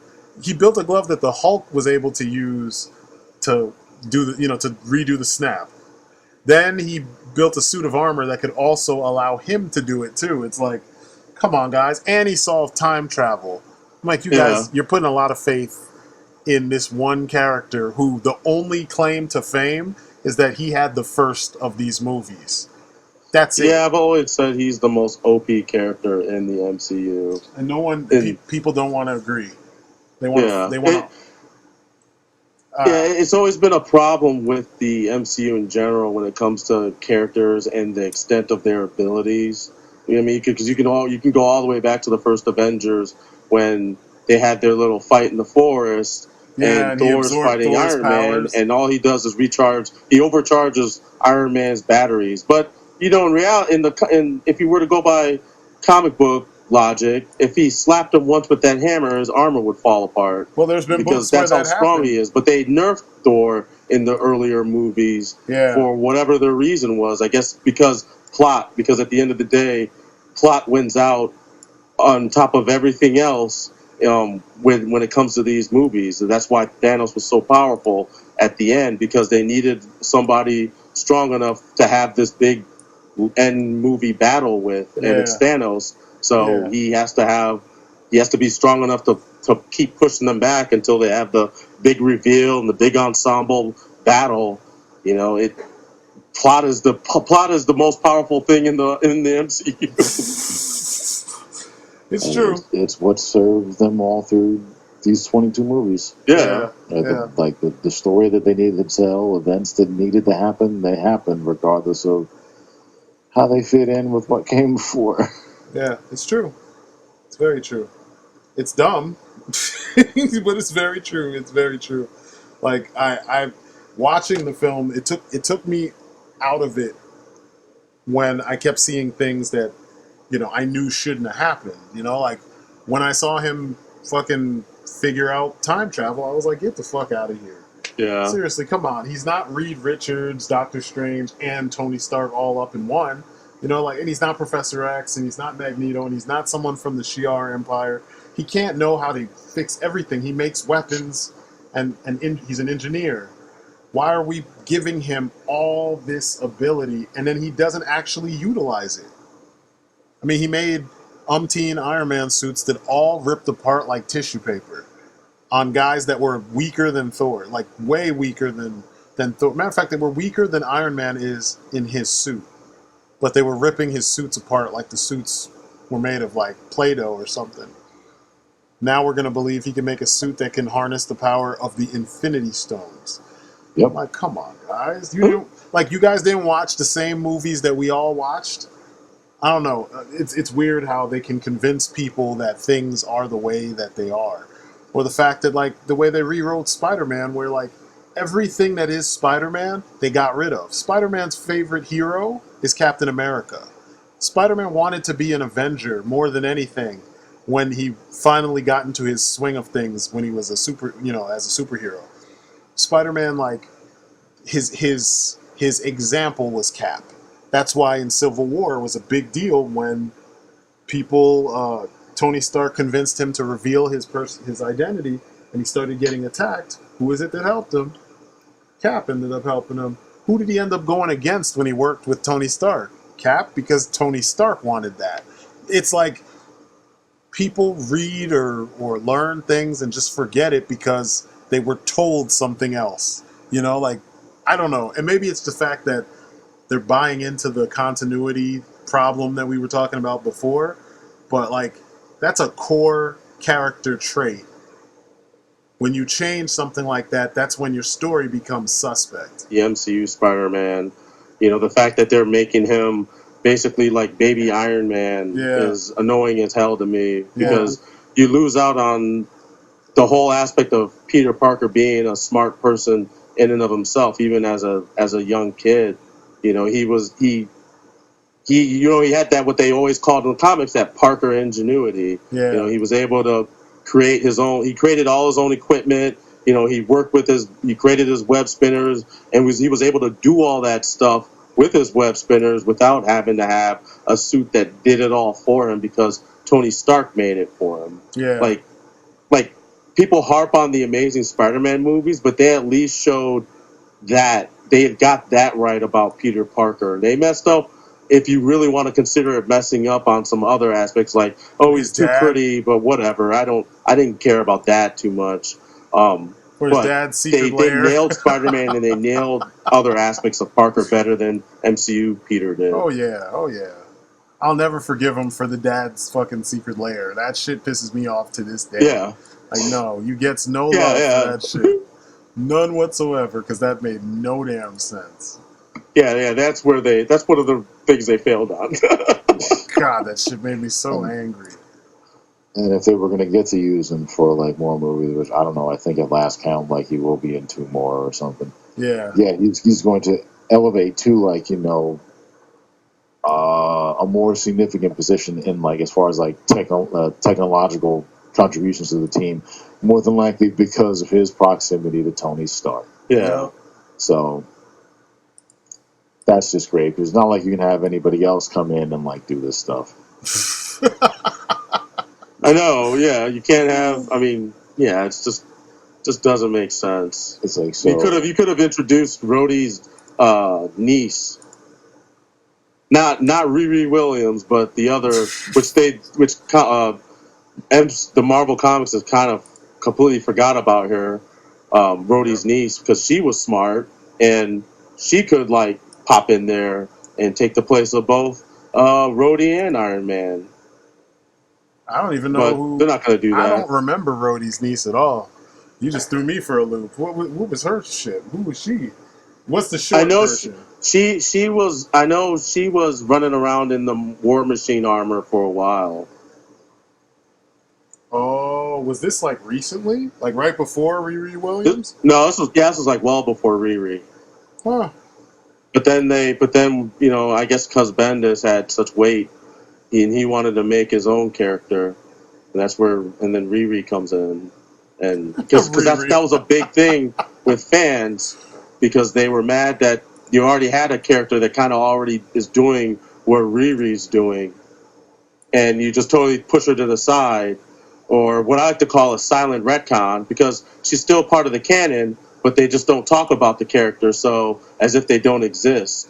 Yeah. I mean, there's a lot of that in comics. I was even thinking about doing a short video series on highlighting some of those things, characters and whatnot. But yeah, she's just one of those characters that got kind of pushed to the side because they wanted to promote somebody else, and now they don't talk about her anymore. Of course. Of course. It's the way they do, man. They use you until they don't need you, and then when they don't need you, they put you in the corner and pretend like you never existed in the first place. Until they need somebody to die in a crossover, and then, hey, I know. you're Remember up. that, dude? Yeah, hey Goliath, step on up and take this shot to the chest. Black Exactly. Goliath, yeah. It's like, I need you to stand right here because they'll be here any minute. Woo! Black Goliath. Ugh. Why they do that, man? That was so bad. And he got like murdered, and it was so bad. Like it was so like, ugh. It's like you didn't need to do that, guys. Why would you do that? They totally needed to do that. It served the story. Yeah, they couldn't even shrink him down. Like, where you have Ant-Man there who has pin particles, you still can't shrink him down to properly bury him. Yeah. Like, I don't know. It was weird because even in the story, it's like the story itself knew, like, yeah, this is jacked up. Because, like, when they had his burial, the family even said, like, this is messed up that you guys are just wrapping him up in a tarp and burying him in this construction site. You're not even giving them a proper, like, send-off. Yeah, because it was kind of mean spirited. Yeah. The whole thing was mean spirited, you know. But you know, whatever. Who am I to point this stuff out? I am but a humble reader. Yeah. Shit frustrates me though. It shouldn't be like that, but that is the way it is. And the fact that the fans never notice this stuff, that's what gets on my nerves even more. It's like, how do you not notice this stuff? Well, I mean, it's just like with the people commenting about your thoughts on Endgame, and to them it all works because they want it to work. They don't want to. Some people just don't want to see the flaws in something that they like so much. Like, Yeah. as if the flaws make it worse. It doesn't make it worse. It's still overall, the parts of the movie that work outweigh the parts that don't, and it was still a fun movie to enjoy. I don't regret seeing it. Yeah. It's just, yeah, these things about it are off, and you kind of have to. I mean, I hope that they see that they've admitted it. Maybe they can go back, and if they had to do another time shenanigans storyline, they could actually make it work and Yeah. write it so that it makes sense. And they don't, But like, going off of what they already done. exactly, and they don't get to, like, you know, absolve themselves of, like, any of the shenanigans they used by simply pointing out other time travel movies and saying, oh, it wouldn't be this because of that. Oh, you think it's like this because they did it in this movie? I'm like, no, you don't get to just throw out all other theories and say that they're garbage and then, like, you know, say we're going to do our own thing. That also doesn't make sense. I agree. Like, I've talked to you guys before, and the part about them that, like, really bugged me the most, and it tied into, like, even who did what during the heist, was that at a certain time, again, this is time travel, so we're talking about like past and in present. You got two nebulas walking around in the present. One you ripped from the past, and then the one in the present. Yeah. And then the one in the past got killed, but the one in the present's still here. Yeah. How?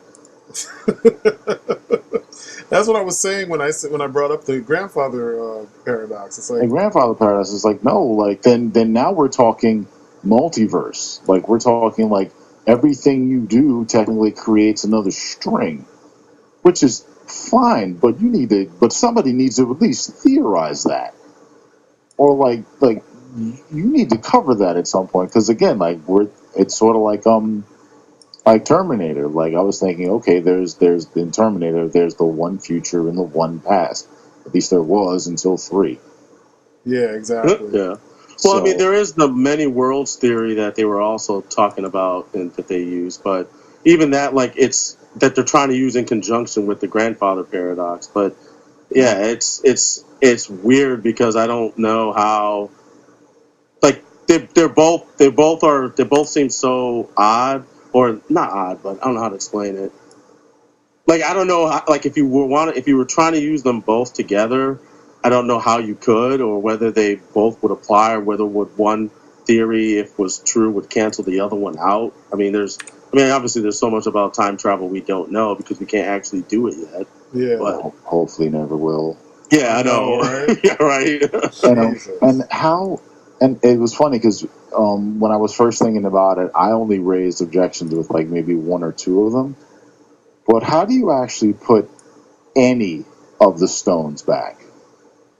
Any of them. One, you had to break the Tesseract to get one of them. So what? You were able to reform the Tesseract? Yeah. And then put it back where it was? There was a how it should have ended where they show Cap putting the Tesseract back, but it's all taped back together. Oh yeah, I remember. I'm like, so you get that, and then you got what? Like you were able to take the Power Stone and return it to the form of ether. Yeah, and re-inject it back into Jane Foster. Into Jane Foster. So I'm like, and the one that I would have liked to have seen is like, okay, I'm gonna go to Vormir and just throw the Soul Stone back, just to see if like what's name would have like got thrown back out of the pit. Yeah. Just to see if like Black Widow would have got thrown back out of the pit, because that would have been kind of cool and funny. But I'm like, there was no put them back. Like, yeah. No, not in any case, not any one of them. It's like, oh, I'm just gonna go and just.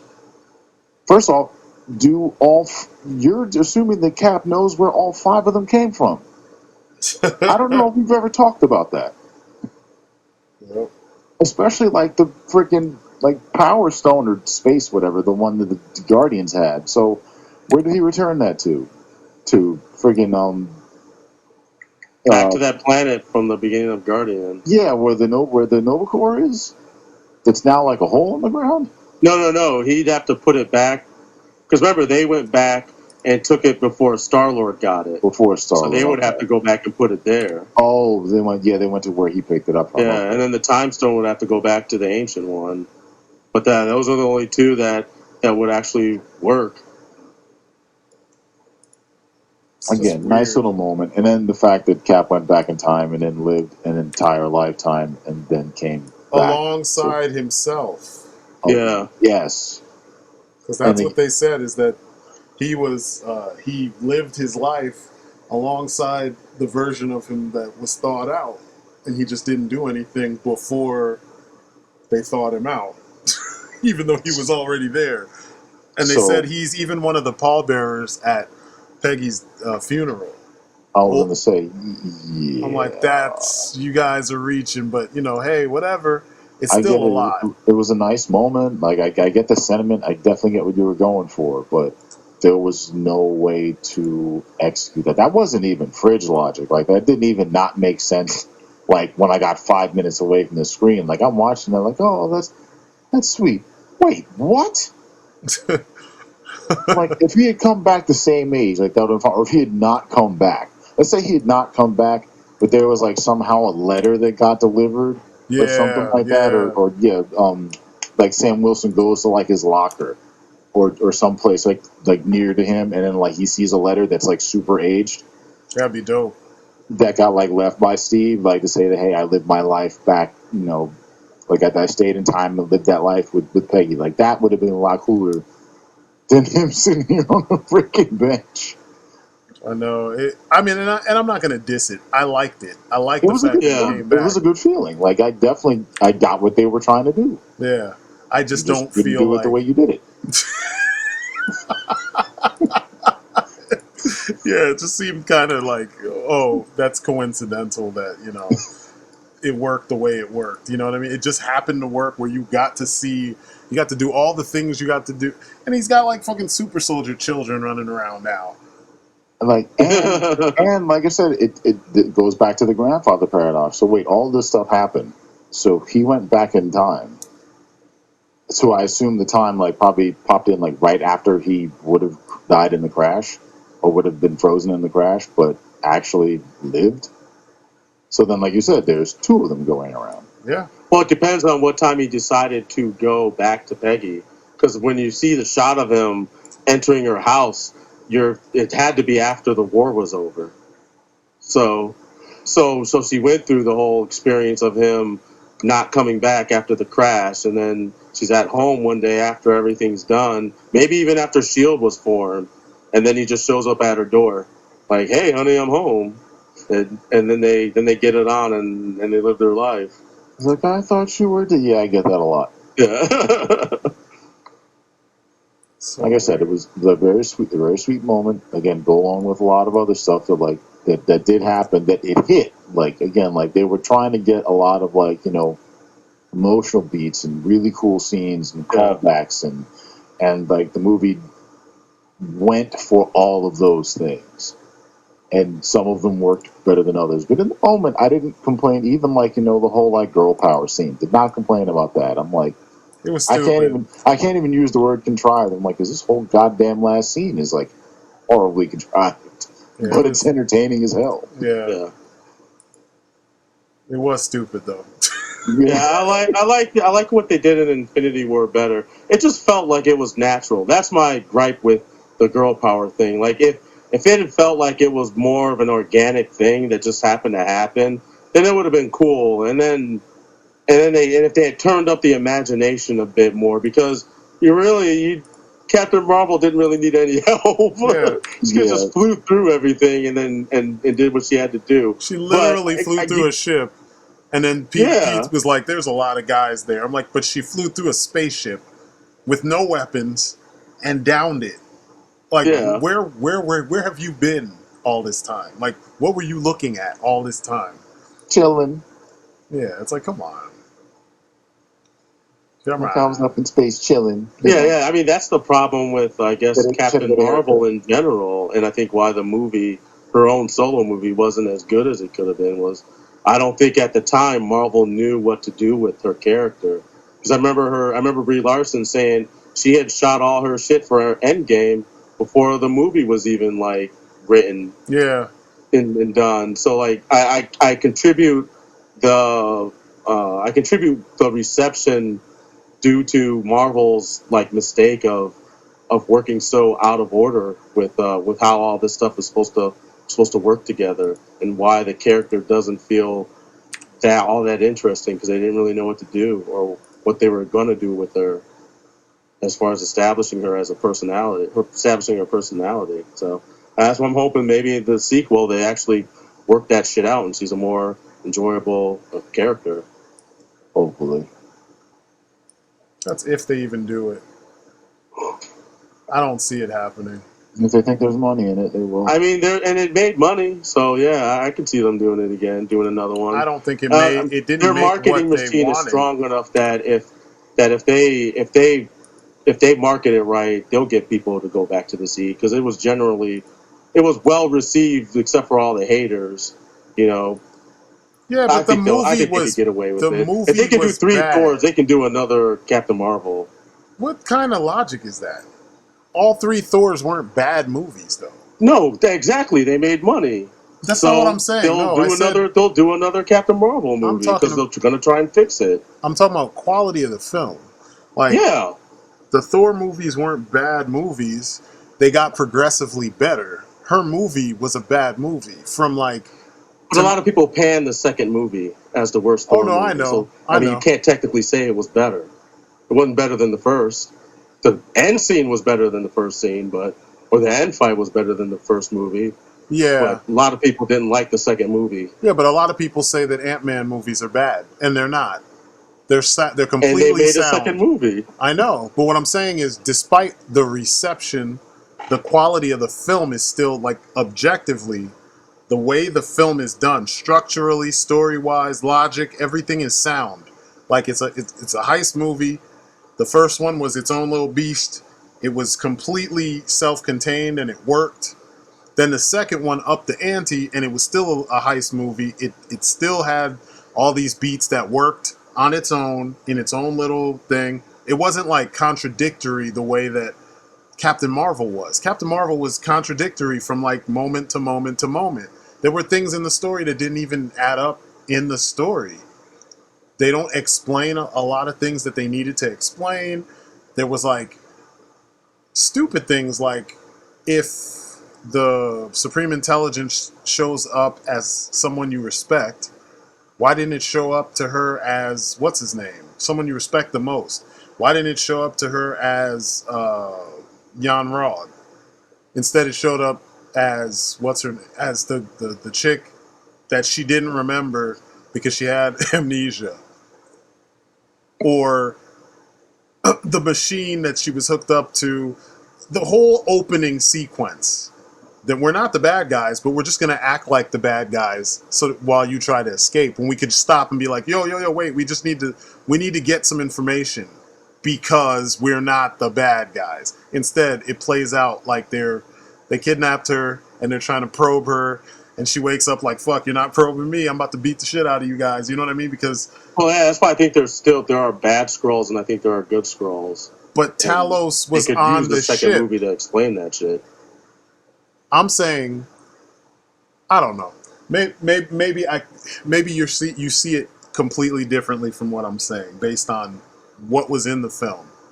No, I Talos, agree with you too. A lot of the structure and the things that literally happened in that movie, like you said, the scene to scene evolution of that story was lacking it in a was lot of lacking. ways. Like Talos was one of the guys on the ship when she got kidnapped. So when she woke up, the same way he did later on in the film, he could have been like, "Wait a second, this isn't what you think it is. You know, give me a second to explain to you what's going on." But instead, you get that scene way later on in the film, and you get the heart wrenching, we're refugees and all that when it's convenient to the story, but you didn't get it when logically it would have happened. Why didn't they just say that to her when she woke up? She was still she was still like stuck. She couldn't have fought, but you wouldn't have got the weird fight scene with them growling at each other, and it was just like, what is going on in this movie? There were a lot of things where it was just like, what? Like, how does this? I don't know. And I mentioned this stuff in the Off Our Brains that we did, and we had similar back and forth then too. But I The pointed Phantom out, episode, huh? The Phantom episode, you said? because it vanished. No, it's there. It's there. It's up. Oh, I thought you said you only recorded some of that. No. Him and I talked about we reviewed a bunch of movies. We talked about Netflix, Ultraman. We talked about Captain Marvel, and we talked about something else. What was the other movie? I think whatever the other movie was, you hadn't seen it yet, so I didn't go into much detail about it. But yeah, man, I don't know. I think if they make a second one, they need to go like their cosmic shit needs to be quirky. She doesn't fit with the quirkiness that we've already established from Guardians and Ragnarok. So like if they're gonna do another Captain Marvel, it's got to be quirky. It has to be. Otherwise, it's just not gonna work, and people are gonna just it's gonna be another one of those movies that doesn't reach its potential simply because they didn't have the right approach to the material, and they know they need a new approach to the material.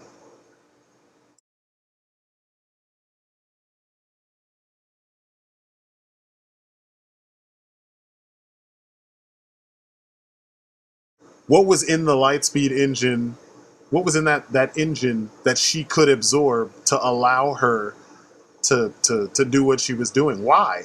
Like that's not even. But I mean, like, why? They didn't even explain like there are specific particles that are being used here that are part of a thing in the Kree homeworld that they use for something else. That would be the most logical thing. Nothing. Didn't even bother. She just absorbed an engine, the radiation, and got powers. I'm like, come on, guys. Everybody else so far has gotten a very concrete explanation for their powers because that's the one thing they got the most experience in because in the comics, we've already explored all their powers. And then with her, you give us that? We already know. I know shitloads about Captain Marvel because she was Miss Marvel first. And if you were reading X-Men, just, by virtue of reading X-Men, you got introduced to her. She literally, her whole power set, the whole situation with binary and all that, that's in X-Men. Where was that in the movie? About her. They didn't know. They know. So I think like they need to lean into the quirk, make that shit crazy and weird, and lean into more of her comic book origins, and then that would make a better movie. Trying to make it all girl power all the time and then just putting shit in the movie that doesn't fit, it just no. You need a point. There was no point because there's already a bunch of women in the MCU, so no one gives a shit that she's another female in the MCU, and that's it. That's the shtick. I'm powerful. I'm a female. Yeah, but there are other chicks that are not as powerful as you, but they're more capable and they're more badass, and we like them. But for whatever reason, the way they approached her, they didn't even make her like no nonsense military. She just was a bitch for no reason. She was very just like ugh, just blah. Yeah, a little immature. Yeah. Like her reaction to everything was to throw a tantrum or to break a thing. Nothing. She didn't use her brain. A guy smiles at her or tells her she should smile. She beats him up and robs the dude. You know what I mean? Like, it just felt like, why would a soldier do that? Like, wouldn't she like find a way to trick him or knock him out or make him get into a fight so that she could have a reason to choke the dude out and then steal his clothes or something? Or couldn't they have written the guy to be a dick so that we'd be like, oh, perfect, that's the perfect mark? Instead, the dude literally just said a thing and got fucking brutal. How dare you tell me to smile? It was like, that was too much. That was too much. Even the words used, it was too much of the typical, online browbeating for, the man keeping women down type shit. And it was like, come on, she's a superhero. She's a superhuman in the film. Like, come on, we can do better than that. Come on. I don't know. I wasn't impressed at all. There was not a single scene that had enough imagination or style to make me say, oh yeah, this was an okay movie. It wasn't. It was boring. And like, Sam Jackson was funny, but he's always funny. He's always effective because he's Sam Jackson. Same thing with Ben Mendelsohn. He was good. He did his part. They didn't give him very much to do. And it's like, if you got these people that can do what they can do, you need to write shit that's unique so that their performances can be memorable, not just because we like the actor playing the role, but because the material that they actually, performed, it was memorable. It was good. They could do something with it. I didn't feel like that movie did that shit at all, man. Everything was boring. Monica Rambeau, or what's her name? Monica in this one? No, Monica was the little girl. Monica's the girl. Monica's the daughter. What was the mom's name? Was it Maria? Maria, yeah, Maria Rambeau. She had more personality than what's her name, and she still was stilted. It was like no one felt natural except for Nick Fury. No one felt natural, or the big reveal that's how Nick Fury lost his eye. Like, come on, that was terrible. So that completely negates the speech that you were given in the Winter Soldier. Yeah, I don't know. I don't want to make this about that movie, but people are terribly fundamentally wrong when they try to say that was good, but Thor, his movies were terrible, because they weren't. The first Thor. Well, what I'm saying is they did those. They fixed Thor. No, I got you. you. They should just fix Captain Marvel. I Which is agree. another movie. The tone of Ragnarok is leaps and bounds different than the tone of the first or second one, and obviously part of that is the Yeah. fact that Kenneth Branagh directed the first two and Taika Yeah. Waititi directed the third one. But Yep. that's got a little bit to do with it. Yeah, and that's what they need to do with her. Like they need to ape that or put her in that universe. Put her with the Guardians, Just call it a day. Don't give her her own movie. Make her part of that cast. Then it'll work. But Could do that. I think that would be more interesting because She needs people to play off of, that's for sure. Because I mean, a solo movie obviously still not a solo movie, but I'm like, she needs people to play off of, not like a person. Yeah. Can't be like can't be like a Cat Black Widow sort of thing. Like, no, like she needs people. Yep. She needs friends. Mm-hmm. I need friends. What's Korg doing? Well, I mean, they could always expand on using the Skrulls and whatnot, because I think there's still more that they could tell with all that between the Skrull and the Kree, and that could be its own thing in and of itself. It's possible. That could be a reason as to why she was off world too, or something. There's ways they could play with it to make it work. That's why I would like to see a second movie. I think they could fix it if they sit down and actually look at what they did wrong and look at what they can expand on and put it all together. I just don't make think a better she's. film. Mm-hmm. I agree. I just, for some reason, man, I don't know if it's her, if it's what they chose to talk about with her. It's just she's not interesting. Even in the grand scheme of things, I haven't liked her in comics for years. Like, she was cool well before Civil War II. And then they she was even cool when she first put on that costume, that the more modern costume, like kind of what she had on in the movie with the sash though. She was cool when she first put that on, and then over the years, with all these different teams trying to put their own little spin on the character, it's like she just got dumb. Her identity got lost somewhere in the middle of all that, and she's just not interesting. She's not interesting at all. It's like nothing about her that there's nothing about her that to me would warrant making a standalone series about her. Make a standalone series about Kamala Khan. At least the shit could have some comedy. It could have. Oh, that's coming though. So I know. Yeah, we're going to get that. I know, but I'm saying she would be more interesting than Carol Danvers. Old Carol Danvers was more interesting, but they're not giving us that because they've changed her origin. So there's no rogue stealing her, powers, or maybe do that.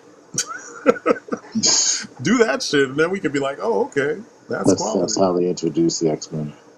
That'd be awesome, but I don't know. I just don't think with all the characters you could use, she wouldn't have been on my list. Because she's just not, the version that they wanted to use is not the most interesting version of Carol Danvers. She was interesting, like, in that transitional period where she sometimes was Warbird and most of the time she was Miss Marvel.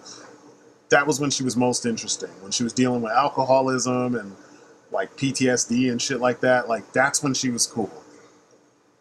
And she still wore the black suit with the thunderbolt on the chest.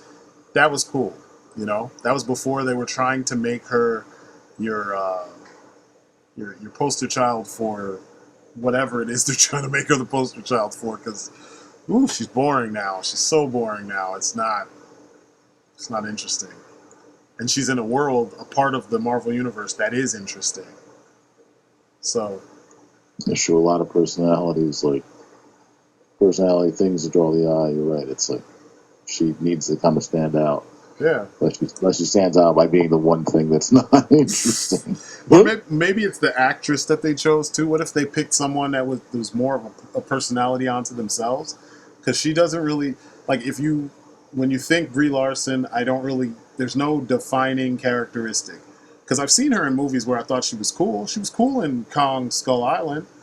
She didn't really do a whole lot, but the little that she did, like the character moments were there, but she wasn't like the main character. But she felt like a real person in that movie. I've seen her in some really bad shit too. Oof, fuck. That Netflix movie she was in. Is it called The I Unicorn never Store? watched it. The Ooh. Unicorn Shop or something like that. Unicorn something. I think it was a Unicorn Shop or something. Yeah, my wife watched it, and I was just like, nope. I sat down and watched some with her, and I was like, ooh. I was like, babe, why are you watching this? This is really I always bad. meant to, and I just never did. It's bad. It is really bad. It's just whiny and just very like, ugh. And I get it. Her character was like a kid, but it's like her idea of what, emotional immaturity is like really annoying. Oof, Lord have mercy. Like it made the movie. I don't know. Wouldn't it not be? fun. I mean, we deal with emotionally immature people online and in our daily lives all the time, and it is annoying. It is annoying. It is. But I'm saying for the sake of the film, I have to watch that. So there needs to be some kind of She's the main character, and she didn't have many redeeming qualities. They made her. They just presented her as this just annoying ass individual, and it was like not even funny annoying. Like it was just like real world. Like ugh, shut up. Like get out of here, man. Like you don't want to be in the same room as this chick. And if that's what you're going to, like, you need that redemption needs to come sooner than like the last 10 minutes of the film. Yeah, exactly. Yeah, it was weird, man. I was surprised that she wasn't more, I don't know, just more likable or more. I keep saying likable, but that's not the word. It's just more. She wasn't presented in a way that made you want to spend time with that character. But, maybe that wasn't what they were going for. But I can't even remember how we got on the subject of Captain Marvel. Talking about her role in the battle. Yeah. In Endgame. Oh yeah, Endgame. Yeah, there we go. The female scene or whatever. Yeah. Because they had to do something with her. They had to do something with her in that movie, otherwise, like that fight would have been much quicker. Yeah. So then she just like shrieks in at the end. I seriously like forgot she was in the movie, so much so that when I watched it, I leaned to my friend and said that. It's like, so that you just see like this like big flash like tear through the ship, and I'm like, who's that? Like as soon as she stopped, I'm like, oh. I know she's in this. I seriously forgot. But like I said, stuff would have like progressed a lot quicker and like been I don't want to say less interesting, but it would have obviously changed the flow of events if she was here. Yeah. Yeah. I mean, I knew they were going to do something only because a lot of people were before the movie even came out. They kept saying how that how is that like she should be able to beat Thanos no problem. How they're going to have this fight at the end if she's so damn powerful. And I was like, it's not going to be that simple. I was like, they're going to come up with something, because I'm sure that that's something they obviously would have thought about already. But you know how the fanboys can get and everything. So I knew when they started shooting up in the air, I was like, yeah, that's her coming down. Mm-hmm. Like now we get to see now I'm going to see what they came up with. Which wasn't anything special. Yeah. Yeah, I mean, there was a lot. I was like, man, they really need to. Even in when I put up my review, I was like, they need to work on something in order so that these final battles don't get old, because they're just not trying like that, like they could with the characters they have and the things that you've seen them do in the comics. Like they need to crank that up. They need an action director. They really need an action director, and that's the biggest problem. It's like their action is stale sometimes, and like the movies where they do have an action director, the shit stands out. It's like super memorable. Like fucking Winter Soldier, the best action in the MCU. Fucking Black Panther, not so much, because their action director didn't realize like you should probably not do all this shit with CG or post. Their team didn't realize that in post you didn't need to add any CG elements to those costumes other than maybe clean up seam lines or something like that. But yeah, seam lines and folds and whatnot. And rhinos. I didn't think the rhinos looked that bad. I know people were saying that, but I was like, I mean, they didn't look out of place to me. But I don't know. I'll watch it again and I'll see. But I thought they were okay. Yeah. Like I thought they looked pretty decent. I mean, you watch Ryan. I mean, even somebody's like, yeah, the way they run, it doesn't look right. I'm like, I've seen rhinos run. That didn't look like. I mean, they can, despite the way they look and their size, they can get up there in the speed department. So once they get rolling, they get rolling. Yeah. This is nitpicking for the sake of nitpicking. But yeah, that was what I was kind of hoping for too. It's like, again, something more memorable in the action department, especially with that last fight, because again, other than, like I said, like the girl power moment and like the initial face off with those with the three, I guess the big three here. But I'm like, there wasn't a whole lot seen, and like even like the friggin' hot potato bit, like I'm having trouble remembering exactly what happened when. Yeah. I mean, I remember bits and pieces, but yeah, even that was like, it just was like, it was like some parts were like, okay, that was cool, but I could have done with a little bit more of this certain part or this certain part, but then overall it was just kind of meh. They didn't use their imagination. Yeah. The best bits were like the lead up to things. But that's the Russos, though. I mean, it feels like when it comes to the cosmic shit, you needed to leave that to the people who do weird, crazy stuff. The Russos need grounded, realistic, like earthbound shit going on. They could have directed part of the movie. They shouldn't have been the sole directors of the whole film. They don't handle, like, powers and stuff on the scale that was necessary for that. That would have been shit that Kitamura would have fucking chewed that shit up. He would have given us gold, but like, nobody seems to remember that Kitamura exists. So We can get by without him. Like, I mean, again, like outside of I was about to say it, but I'm like, well, if your only argument is that you can't argue with results, I'm like,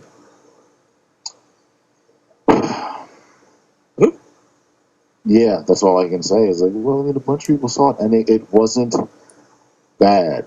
It just could have been, and by all accounts, should have been better. Yeah. Like there were aspects of it that should have been executed better. Again, it was an entertaining movie. I'm not going to sit here and say it wasn't. There was definitely problems, things that they could have should have done better. And the whole like, well, we had 21 movies up to this point. Like, yeah, but they've only technically focused on one at a time. So if you told me like all these movies were literally written in 2010, like, yeah, now you've got a bit of a problem where it's like, can't make any changes. This is what we got. Is like, and for the weight of what Endgame was, like they just either one took a lot of liberties or just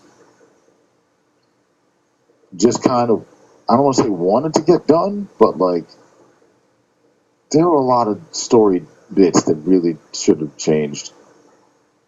Like that they really shouldn't have went with, or they should have tried harder with. Yeah. I agree. But I don't think that like a lot of people were too caught up in the hype to realize that that's what was going on. And the movie just got really overhyped really quickly, and that part sucks because you could have had, people could have, enjoyed it. You can enjoy it for what it is and still be able to point out that there are, areas where it's lacking. Because like I said, it's not perfect, and it doesn't matter that it made a shit ton of money. Because you didn't make any of that money, so no one gives a fuck. We're talking about the quality of what you watched. And, to me, it was lacking in a lot of things, especially the action and spectacle, because that's what you're there for. But, that's just my 2 cents. I shouldn't even have to say that, but, that's where I'm coming from with it. I think that a lot of people, they let the hype control their perspective, and, I hate the hype thing. Don't let hype control your perspective. What happened? I think even regardless of the hype, I think people were just gonna get behind it, whether it was a great movie or not, just because they've already been, I don't know, they're pro, Marvel or pro MCU, or how people get, the whole tribalism aspect gets. they'll back it just because it is, just because it's there. Yeah. You hope that people would demand more, but a lot of times, you're right, they don't. It's easier not to. That's the Yeah. thing. It's just easier to just go along with what's shoveled in front of you. Whether or not it's good or bad, it doesn't matter. You got a thing. But, you know, not to diss the whole film, don't get me wrong. I still think it's overhyped, but I do think it was a fun movie. I do think it's worth checking out so that people can see how this all wraps up. And you can also see the things that they didn't do as well as they should have. But, you know, different strokes for different folks at the end of the day. I just know for me, it wasn't as dope as some of the other films. It could have been, but it just, I don't know. There were things lacking, things missing that I needed. But, or I guess I should say that we needed, because we're all talking about what we didn't like. I'm just surprised, though, that a lot of people haven't said, I shouldn't say a lot, but more people didn't say how they truly felt about this film. You know, everybody went along with whatever the general populace was saying. And it's like, if you read comics, you know that the story is supposed to be a lot more epic than what this was, you know? This was very kind of bare bones in comparison. And, the comic, man, you had Celestials trying to fight him. You had, like all the Marvel characters trying to fight him. You had Nebula eventually trying to take it. Actually, Nebula stopped him for a little while, and she got the fucking She got the gauntlet for herself. Yeah. And like the fact that like so many of the twists and turns that happen in the book just don't even exist in this narrative, it's kind of like, wow, seriously, you guys could have done that, you know? But I don't know. But it said we got the sorcerers, and we got the Wakandans, and we got that's a lot of people, right? Like, yeah, it's everyone we've seen, but again, like you're talking about like destruction on a galactic scale. Yeah. Like on a literal universal scale. Like even if like this was the first and only time, like you said, you had people like Celestials and the like show up, this would have been that time. Yeah, it's like, because we need to either fix this or stop him to make sure he doesn't do it again. Yeah. Yeah. But now they figure Earth's got it. Yeah. But I don't know. That's my 2 cents, or our 2 cents on that. Hopefully, then people aren't gonna be like, "Fuck you guys! You fucking movie was the greatest thing ever." Yeah, I think it's going to be one of those films that over time people are going to realize and acknowledge that it's not not acknowledge all the flaws in it. Yeah, it's flawed. Not that it's bad. It's not bad. It is flawed. Yeah. Again, as much fun as it was, as much as they had moments that whatever made you laugh, made you cheer, made you cry. It's like there's also and some of them made you think. Like they made you think like, wait, that's not how that should happen. Yeah. Wait, why is what? Yeah, like movie did that too. Yeah. So doesn't mean I didn't have fun with it. Doesn't mean all of us didn't have fun with it. We did. Yeah. I agree. So, well, I think that's gonna do it for us today. It's we're almost at the 3-hour mark. I know I'm gonna hear 3 hours. As if this, this wasn't a good way to kill 3 hours, or have us, playing in the background while you do other things. But I just figured we would do a fairly long one since we've missed a few times, and it will give you some things to listen to. And for a lot of you who aren't, you still want that fix, you should be checking me out on Patreon, because that's where I do a lot of this sort of stuff. I do thoughts from my car, I do just random vlogs, and I do a lot of more movie reviews there than I do on this channel. So that's something people should be looking into if you like this sort of content, as they say. But yeah, I think that's gonna do it for us. So, you guys got anything else you want to add before we close up? Nah, I got nothing. No. So the next phase of stuff should be interesting. We'll see where it goes.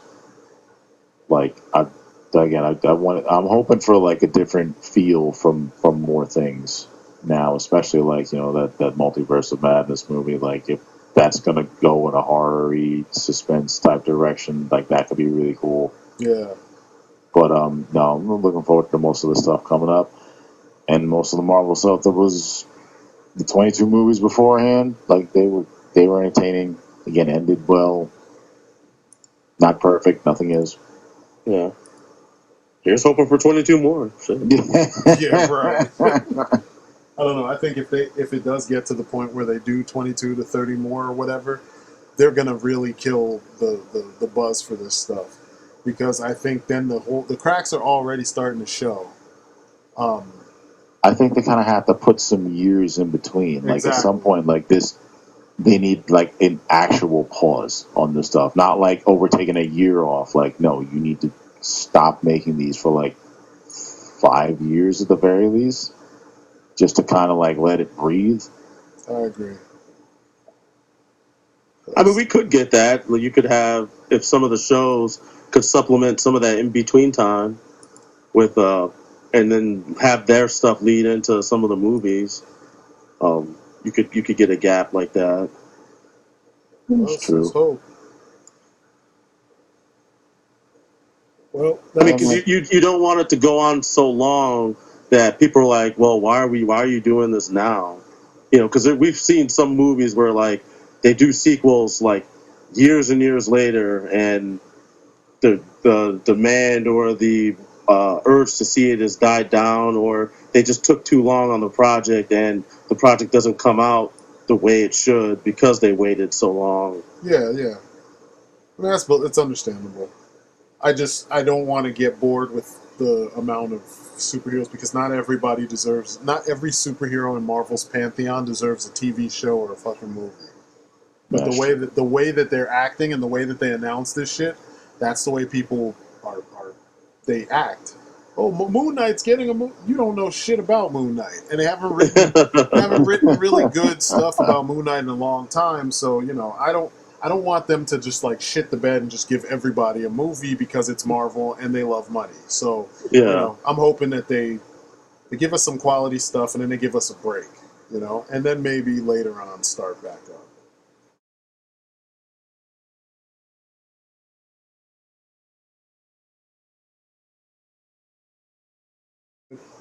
But but no, I hope it's different. Give us a break, and then go on and do something else. I don't know, fortify some other franchise that they own now.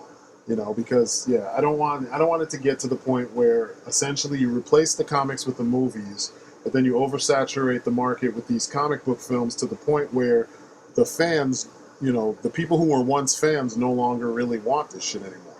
Because I mean, there's a point where Marvel has a handful of IPs that I think are like legendary status, but not everything Marvel's made warrants that kind of response. They announced a whole bunch of shit that like only people who read comics and then turned around and got into these movies. And I know these movies aren't for the comic book dorks, but for us they hold more meaning, because we know like we know the deep cut references, and we understand what these things mean when we first hear it. We don't have to go look up the Wikipedia or the whatever. We don't have to go. Comic Vine. Yeah, we don't have to have comics tell us why the shit is significant. We know. So I don't want it to get to a point where uh, you know, the way these new movies that they're releasing, they're movies about characters that aren't necessarily the A-listers, you know what I mean? And so I don't want it to get to a point where, they're doing a speedball fucking movie, which the way things are, they would probably do it, and you'd have a whole bunch of fake ass Oh yeah, I've always thought Speedball was cool. No, you didn't. I've been waiting for years. Yeah, it's like, no, you didn't. That's why they stopped making Speedball comics, because nobody was reading that shit. You know what I mean? Like, don't play. Don't. We're going to get that. You know what I'm saying? Like, I'm not looking forward to that. Oh, the Justice movie. Like, the fuck? I read those comics and I didn't like Justice like that. You know what I mean? Or whatever he was called. Because he had a couple names, but Justice was the one I remember the best. Or the most. Or fucking Rage. Like, no. Rage was cool on the New Warriors. Or they'll make a New Warriors movie because the Titans TV show exists. There's only a handful of people out there who even know who the Warriors are. So it's like, don't do that. So anyway, I think that's gonna do it. So Strydent's looking forward to the Great Lakes Avengers. Yep. But I'm gonna call it quits here, since we've done our thing.